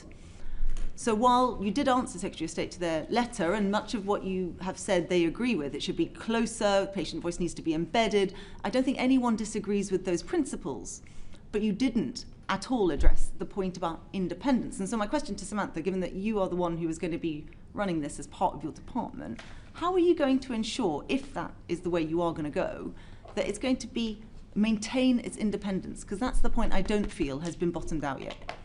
Thank you. I think Dr. Dash's review was very clear in terms of perhaps more of a cluttered landscape around patient safety, and being very clear about who is accountable for patient safety and who is accountable for regulation, and ensuring that there is an independent mirror held up. So we have, of course, the CQC, for example, as an example of that. As we design the future Department of Health and Social Care, which we're in the middle, well, not in the middle, we're starting to do now, we have a very clear requirement to ensure that the patient voice and the independence of the patient voice is incorporated in our approach to patient safety as we move forward. And I'm very happy to come back to the committee as we progress over the next year with more details to demonstrate how that independence is happening in practice. It's work in progress, but there's another area that the independence of which is also being questioned. That's the point of investigations. So you'll be aware the HSSIB was set up following the aviation model. It's only relatively nascent. It's only really only just started, but again, as part of that review, the plan is for that to be sitting under the governance of the CQC. Yeah. You'll understand people who are concerned, and I share that concern personally, that if it's sitting under the same governance, how can we be assured that it is, again, completely independent? In the aviation industry, it is completely independent. And as by way of example, the HSIB, its predecessor that wasn't on statutory footing, did criticise the CQC as part of its investigations. Now, investigation is not regulation. The two are not the same thing. Regulation is meant to stop things from happening in the first place. Investigation is what happens after there's been an issue. How can you be assured completely that by having the HSSIB sitting under the CQC, that there isn't going to be inadvertent conflicts of interest? Well, firstly, the thing to say is we are not going to incorporate HSIB into the CQC until the CQC is in a fit state to receive it. Yes, quite. And secondly, we will make sure through the sort of the governance arrangements and accountabilities that we do not lose that sharp focus on investigation and the expertise that HSIB has that I'm determined to protect. But do you understand the issue about the independence again? So it's you didn't actually answer that. But the CQC is independent and is the independent regulator. But it needs to be independent of all parts of the system, because if the CQC itself is the problem, which as you kind of point out, at points it has been, then how can we be assured that the investigative arm isn't in conflict with one of the arms that it should be investigating? Sorry. Samantha? We are very well versed, as you will appreciate, within the Department of Health and Social Care, of having inquiries and independent inquiries who are part of and separate to the delivery and the oversight of care. So your point is absolutely well and truly understood. Mm-hmm. We are very, as Secretary of State said, CQC is independent, and we will ensure that how we run inquiries, for example, within the department, is also in terms of the lessons that the CQC have, making sure there is the independence, which is the point that you are making. HSIB is not the same as inquiries that are under the 2005 Act, are they? No, I was more using it as an example as to how we can do to both things that we do at the moment in the department. We will ensure that is the case within the CQC. It was an example rather than... I mean, the principle here is that there are tons of checkers in this system. We need a few more doers, and we want to kind of streamline to make sure that we've got the right people doing the right jobs and diverting as much resource to the front line as possible. Thank you. Ben Coleman. Thank you, Chair. I'd like to move on to a different area, which is mostly going to involve questions, I think, to give Wes a break, to Sir Jim and to Samantha, which would be about PFI and also public-private partnerships. The plan is to build 250 neighbourhood health centres, I understand, 120 operational by 2030, vast majority via a new PPP model and costing around £1 billion. Of course, we had a lot of money spent on buildings built both for health services and other services with the private sector in the past on the old PFI model. And I'm very interested in getting an understanding of what we've learned from what went wrong before. So my question is, can you set out what you in the department, NHSC and Department of have learned from what went wrong with PFI? Because the PPPs. Me to start? Yes. Yeah. We're all keen to avoid repeating the problems of the past. So the model that's being developed through discussions with Treasury. Stop you right there. Yeah. I thought you'd say that. Sorry? I thought you stopped right there because I thought you'd say that. I'm not going to ask you about them. I'm not going to ask you about the model. I'd like to go one step back. What were the problems that you found with the PFI that the new model is trying to? But if you could start with the problems, and then we could talk about how the new model would address those. Would that be okay? Model, yeah. If you don't interrupt me again, I'll try and explain it. So in the old model, there were problems with the overall cost of borrowing, the way risk was managed, and the way swaps worked in all of that. The actual risk transfer versus perceived risk transfer, and how that was conducted in the model as well. And then also the cost of variations, how hard it was to change anything. And then for some schemes, because the model changed over time, the way the asset came back into NHS use at the end, or ownership at the end, at the point of termination. All of these things are being addressed in that model. Are there other problems that you have come across? I mean, I think you've left something significant out, but I don't want to lead you. So I just want to get your view on what else was a big problem, has been a big problem. Samantha, I can see you want to come in. No, I mean, Jim and I are as one on this. So the important point around this is that it's not bringing back PFI. Okay, no, I'm just focusing on the problems that you understand. We both had experience of that in practice. So the new PPP model is being led by NISTA, which is independent and co-designed by us for the reason, if I may, around more transparent payment mechanisms, greater contract flexibility to accommodate the change, and stronger monitoring in terms of robust maintenance of the actual asset conditions. So, and the reason I say that in the answer to your question is because those refer to what we would like to do differently in the future rather than. I may ask you, have you both read the White Fraser report, I presume? Have you read the White Fraser report? No? Okay, well that's possibly the most comprehensive report on what went wrong with PFI. It's only 2 years old, July 2023. I don't see how anybody can take forward what's going on without learning properly from the past. And the number one, and it identifies the problems that you've identified, but the number one problem it identifies, which was obvious from the beginning, is civil servants' skills. The skills that civil servants needed to negotiate contracts were lacking, and the skills that the civil servants needed, the public service needed, to manage the contracts were woefully lacking. And it's partly to do with a completely different mindset, being in the public sector and the commercial sector. I've seen it in local councils. They talk about partnership. And you recognise the fact that the risk balance is often wrong, because partnership means when both sides take risk. But there's not just that. There's the ability to have negotiating skills, to understand negotiating incentives, leverage, what's agreed. Have you recognised the need to change the skill set of the public sector if we're going to do £1 billion worth of PPP deals?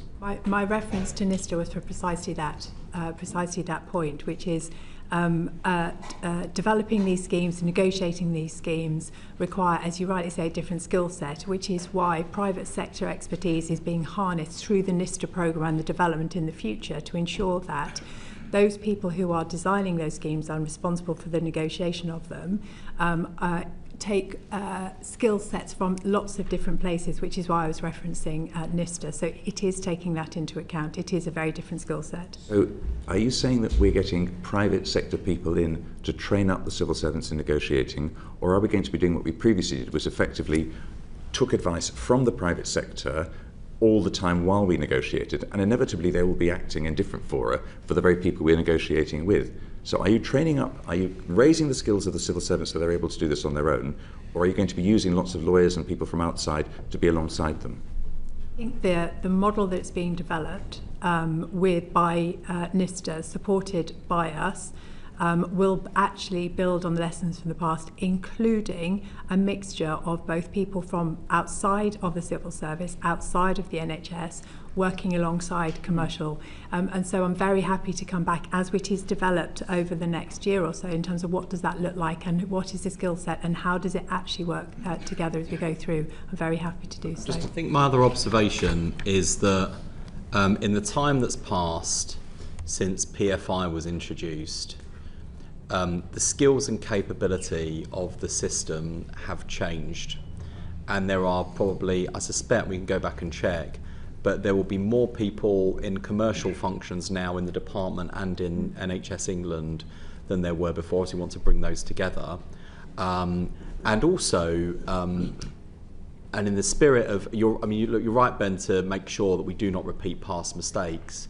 At the same time, even today and in recent years, we have seen private investment models, whether that's lift schemes in England or whether that's a mutual investment model in Wales, which have passed without controversy, which have not hit the headlines, and have not seen people with placards outside saying no to lift or no to MIM because it's gone well. But it's gone well. Isn't there a difference between, it's a very important point you make, and I appreciate you making it, and I felt you might. Isn't there a big difference between building something on time, which is meeting a political imperative, and seeing over the years to come what happens, whether there are problems, how they are dealt with, whether the civil servants have actually contracted effectively, whether we end up paying 100% more than we expected to pay? Isn't it too soon? We can judge MIMS and LIFT, yes, they delivered the projects on time, but we can't judge whether they were a success over decades, the way we have now been able to do with the PFI. So I think in terms of how we're thinking about particularly the PPPs on neighbourhood health, there are definitely things at the forefront of our mind. One is making sure you've got simple and transparent payment mechanisms. The other is making sure that contract flexibility is built in to make sure we've got accommodation changes. And then also the monitoring to make sure we've got robust maintenance of asset conditions and to make sure that, unlike some other models, the state has the asset. The other good thing, and this is the nicest thing I'll say about the Treasury today, the other good thing about the way the Treasury have set up the approach we're taking to the financing of neighbourhood health is that they have chosen to do public investment in this project alongside the private investment model so that we can, in real time, look with a like-for-like comparison at what's been most effective. Has one been more cost-effective than the other? Has one developed better quality than the other? Has one been better maintained than the other? That requires quite a lot of time, and the pressure on building 120 and getting them operational by 2030. Yeah, we do it, that's why you do it in real time, Ben. And I think having that kind of approach is the right way of thinking about it. Are you aware of an example where we would have looked at, because I think there's great strength in somebody starting to negotiate and just saying, no, we can't negotiate. You're asking too much, walking away from it, and the government, is there a danger civil servants would feel under so much time pressure that they might not be prepared to walk away or close down projects? Absolutely not. No, absolutely not. So I think it may be worth just a separate session on this. I think we are in substance in the project. We're doing an entire inquiry on NHS estates that we launched on Friday. So we're dealing with all of those issues. Well, just one thing. So I've signed off PFIs and bought one back. So I've learned a lot over the years through those processes. The evidence does, though, suggest that PFI schemes in the NHS generally produce better maintained assets in the long term. So they have generally outperformed the NHS. If you spent the same amount I mean, forgive me for coming back on that, but if you had spent the same amount of money as a PFI scheme cost to maintain, there's a long answer to that. Simply within the public sector, within public sector, if you'd actually been able to make the money available to keep hospitals properly maintained over a number of years, that would be the comparator that you'd need to use. I think it's a wholly unjustifiable statement to make. My last very quick question: Are ICBs going to be negotiating and managing these contracts? Yes or no? The PPPs, are they going to be negotiated and managed by ICBs, and if so, will they be trained? Not in my view, no. There'll be. Sorry, we need to move on. Danny Beals. Thank you very much. Thank you, Secretary of State. In our 1,000 Critical Days inquiry earlier this year, we looked at one aspect around vaccinations in infancy. These remain below national coverage goals. There's significant disparities by region and by demographic group, which don't seem to be closing. Coverage of preschool immunisations has been declining since 2012, and rates in the UK are lower than Japan, France, Australia, Germany and Denmark. 2023-24 found that coverage had decreased in 14 vaccine coverage measures, and no measures met the WHO 95% target, which used to be an NHS target but was removed from planning guidance in 2025-2026. What's going wrong? It's a mixed picture on vaccination. That doesn't sound very mixed. It sounds quite... Well, look, if we take where we've been ahead of this winter, so we delivered over 17 million flu vaccines for this season, which is 170,000 more than this time last year. 60,000 more NHS staff than last year are also getting their jab. We're on track to deliver the 5 percentage point increase in flu vaccine uptake in healthcare workers, which we set out in our urgent and emergency care plan. On school immunisation, the levels are broadly the same as they were last year and slightly better in some cases, and schools with low uptake will be followed up by second visits this week before schools break for Christmas. On the RSV vaccine, almost 68% of 75 to 79-year-olds have been protected against RSV, and we're on track to deliver the 70% target by the end of March as set out in the UEC plan. On the 2,500 more GPs and the modernised GP appointment bookings are helping with that, but there's more to do. So, I mean, you described some positives. I mean, some of those statistics are quite low metrics, well below kind of 95%. Oh, look, I mean, just on that, Danny, just to put all of those positive numbers in context, we are not back to where we were in terms of pre-pandemic levels, and that is the kind of the initial bar we've got to set ourselves. So, I kind of report progress without wanting to sound defensive or complacent, because your central challenge is absolutely the right one. The government restate the 95% vaccine uptake rate in planning guidance. Was it right to remove that target, bearing in mind where we are and where we've slipped to? Well, I think regardless of whether it is in the medium-term planning framework, we need to give this the specific focus it requires and make sure that we've got resourcing, because in health visiting numbers, for example, we've seen a 45% decrease over the best part of a decade, and those sorts of things do have an impact. What we are doing is to make sure we're improving, is starting in those areas and with those patient groups where we have the biggest challenge. So the 12 pilots we're running with health visitors from mid-January will be with families who have the most barriers, including everything from ability to travel, language difficulties, vaccine hesitancy. The pilots are very positive, and we heard the real role of health visiting. I guess we also heard that those pilots are quite slow. Sort of very few areas, potentially take another 12 months, if not longer, in terms of reaching kind of national level impact. Just turning, you rightly mentioned resourcing. A parliamentary question that was responded to yesterday about NHS England's spend on vaccine and immunisation programmes suggested that NHS England spent in 2021 1% of its budget on immunisation. That fell to 0.64% in 2022 and 0.5% in 2023. And if the overall budget has gone up, and maybe one might challenge the percentages, in real terms it fell from almost 1.5 billion on vaccinations in 2021 to 989 million in 2022, 850 million in 2023. That's lower in percentage and real terms than 2020, 2021. Do these drops in spending on vaccination programmes concern you? Let me go away with Ashley Dalton and really kick the tyres on all of that, because on one hand, particularly when you spell out not in percentage terms but in actual spend terms, that for me says we need to take a good look, because I would expect across a whole range of areas that with the emphasis we're putting on productivity and modernisation, we would want to see greater efficiency and therefore not always higher spending. The tragedy of the NHS is that it's had higher spending and delivered poorer outcomes. We are seeing more and more vaccines through scientific advances. And we've got the new MMRV vaccine, which means from January, the MMR vaccine will include chickenpox for the first time. So there are lots of positive developments, and that could also point to why there are therefore savings if you've got more conditions and confined to a single dose, for example. But I will go and kick the tyres on that, because I think that is a fair question and a fair challenge to ask us. I welcome that, Secretary. Thank you. And as part of kicking the tyres, I guess we've just outlined that. So we've seen falling spend, we've seen falling rates in many categories of vaccination. More outbreaks has been reported in the press amongst children.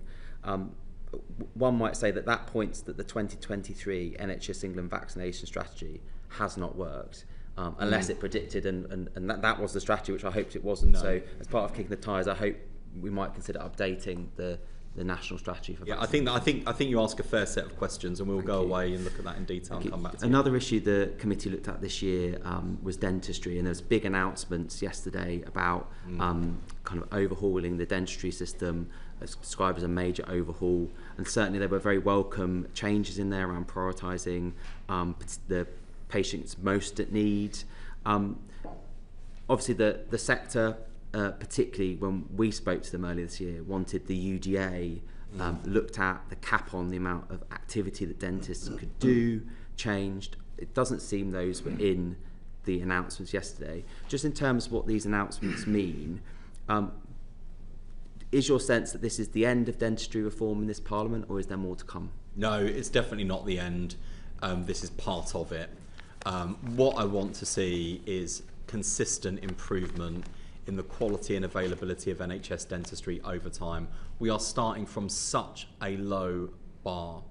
And even on our manifesto commitment to deliver 700,000 urgent emergency dentistry appointments, money has been available. ICBs have been making extra appointments available since the 1st of April this year. They're available across the country, but the rollout of that has not been going as fast as I would like and Stephen Kinnock would like, and we are giving that a real push into the new year. So I think the system we inherited in dentistry is, of all of the parts of the NHS, the one that starts, I think, from the worst starting point that we would have wanted. We're stretching, even by kind of usual standards of, well, I wouldn't have started from here. We are kind of stretching. But what I was really struck by yesterday with Stephen's announcement was the welcome it got from the British Dental Association as well, who I have to say, to be fair to the BDA, have had patience of saints. They've worked with us really constructively. They understand the pressures we're under, and they've always, when they've challenged us privately as well as publicly, they've always done so constructively, and I really appreciate that. Thank you. I would certainly associate myself with that comment about the BDA. Just finally, and it's welcome that there'll be further opportunities to reform dentistry, and you're right about the terrible state that this government inherited dentistry in. Has the final financial envelope for dentistry now been set following the spending reviews? When we saw the Minister previously, it was still under discussion. And if so, is the spending allocation on dentistry bigger, the same, or smaller? Well, we are currently doing financial planning with the system as we speak as part of the medium-term planning framework. We're getting returns from across the system back now. That will help to inform where we are on investment in dentistry, and no doubt when Jim next come back to the committee, because Sam and I didn't make that commitment. When Jim's back, you can ask him. Thank you. Thank you very much. Paulette Hamilton. Oh, thank you. I just want to ask one small question around dentistry. The contract has always been the main issue. What is being done to address the contract that has been the problem from day one? So part of what Stephen announced yesterday is embedding urgent care into the contract. But I think we're realistic that contract reform is going to be an ongoing process.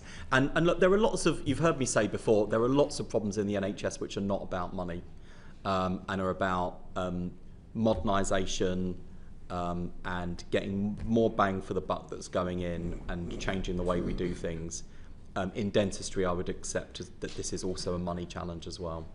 And we're going as hard and fast as we can with the resources that we have, and recognising that we've done relatively well out of the Treasury compared to other government departments, and the Treasury is doing as much as they can given the personal priority the Chancellor attaches to the NHS. But even within that constraint, we are not able to spend our way out of the challenge as quickly as we would like.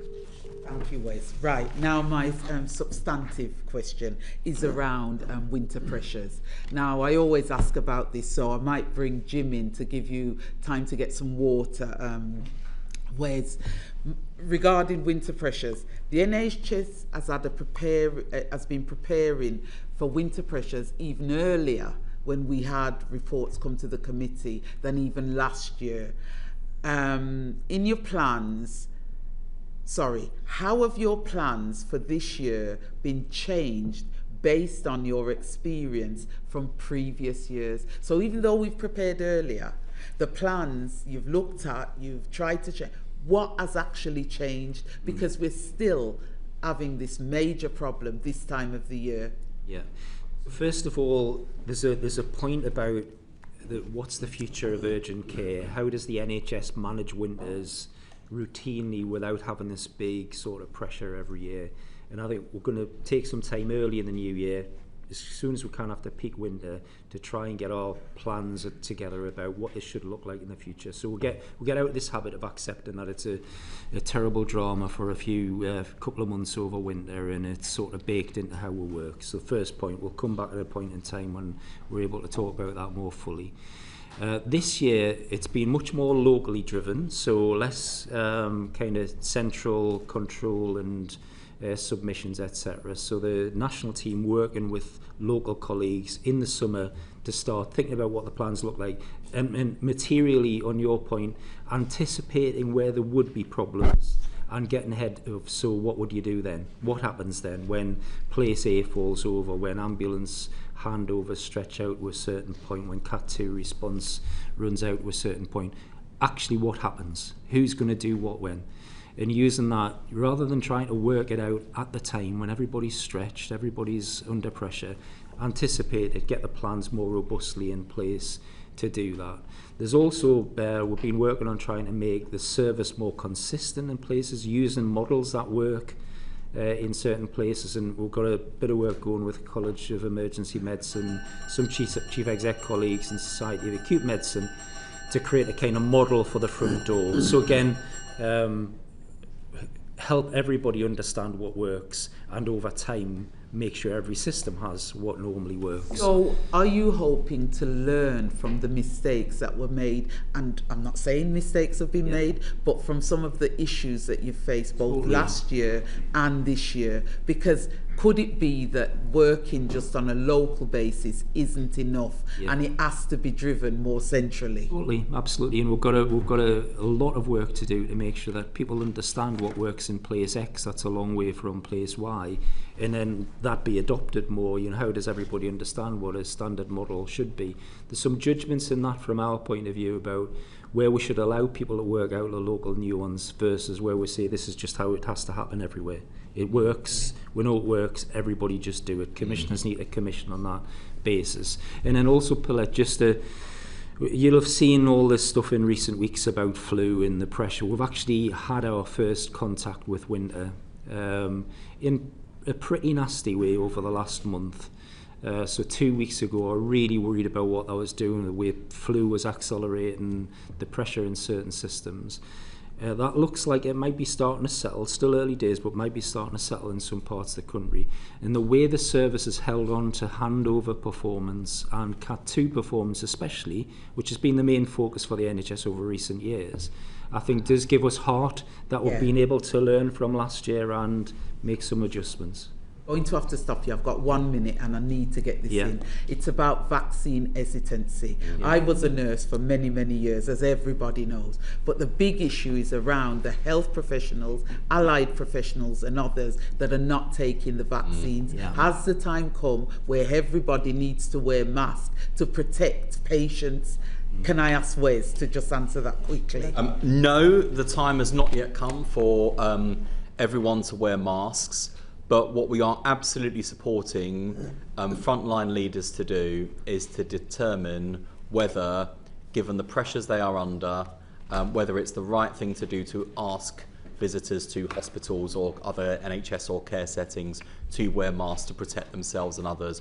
There will be places where that's happening. It will be done in an informed way, on the basis of the conditions they're operating under, and most people will happily comply with that. But at this stage, there's no need to kind of mandate mask wearing or to ask everyone around the country to do the same. Thank you. I'll hand back to the Last chair. questions, Greg Stafford. Thank you very much, Chair. And I've got 3 questions, hopefully they're brief, so hopefully brief answers as well. So the first is, as far as I'm aware, the government is yet to publish any timescale or scope for the health bill. So when will the bill be published? In 2026, certainly. Can it be a little bit more specific, Secretary of State? Yes and no, because this is not just my decision, it's subject to the agreement of business managers, but suffice to say we're working at pace to make sure the bill is ready, and certainly to make sure that we can complete the abolition of NHS England within the timetable set out by the Prime Minister. Okay, so spring? In 2026. Not massively helpful. In which case, let's move on to funding. So is the department on track to eliminate deficit support funding in 26-27, given that 92 trusts are still in deficit? So medium-term plans will tell us how far apart we are when we get them and how we're developing over recent weeks. We won't have eliminated deficit support funding, but we've set up the system so that everybody knows what the rules are. We want to wean off it over time. I think it's unreasonable to expect to get to nil next year or even in the year after, but we should see material reductions, and we've seen material improvements in this year so far. Okay, so essentially that target's been scrapped. It hasn't been scrapped, no. But if we're not going to make it in the timetable that you've said. We set out an objective, and we're making progress against that. Final question then. Secretary of State, you stated very recently, I think it was earlier this month even, that you will not cut NHS budgets to fund the pharma deal. Can you set out how you are going to fund that then? The bill is not clear. It is extremely complicated, the way that VPAG works and the way in which the rebate is calculated. So companies have to pay the government a rebate of a proportion of their sales, with the revenue distributed to the NHS across the UK. For newer medicines, the rebate rate is set each year at a level calculated to sales to an allowed rate of growth. Under the US deal, the rebate rate for newer medicines will be capped at 15%. So sorry, forgive me, because I don't have much time. Where is the money going to come from? Well, we don't know what the cost is going to be. Yes, but you must have some idea, Secretary of State, and you must have some idea of where that money is going to come from when you have to spend it. Well, when the Treasury made their allocation to my department in the spending review, they took into account VPAG costs. So if the costs arrive within that envelope, we're absolutely fine. If we're without that envelope, then both within my department and across government, we manage that in the usual way. So you will cut NHS budgets? Nope, we're not going to cut. If the money's going to come from the department, NHS services. Where's it going to come from then? The department has budgets for a wide range of things, including contingencies, and we've also been funded to a degree on VPAG as well. So The challenges, and I'm not trying to be difficult in answering your question, there is just such a wide range of variables in terms of what the number will be, and when that number and the highest plausible number would materialise, which may even be outside of the spending review period. So that's why, I am firstly absolutely confident in saying we will not cut NHS budgets to fund this. Secondly, we have been funded by the Treasury, taking into account these costs. And thirdly, should the costs materialise at a scale and at a pace which is unexpected, then we manage those pressures in the usual way, which is either within the department's budget, if we're able to absorb those costs. Where we're not able to absorb costs, of course, we talk to our good friends at the Treasury. Just one final point of clarification. You said you wouldn't cut NHS budgets. Can you confirm you wouldn't cut social care budgets as well? Yes, we're not interested in cutting frontline services to fund the US Pharma deal, which I have to say, by the way, is a deal that also delivered us 0% tariff for pharma exports for 3 years, and I think has achieved a really good outcome given the pressures and constraints that the negotiating team were operating under. Thank you very much. We also thank you for your extra time. We enjoyed that together. Order.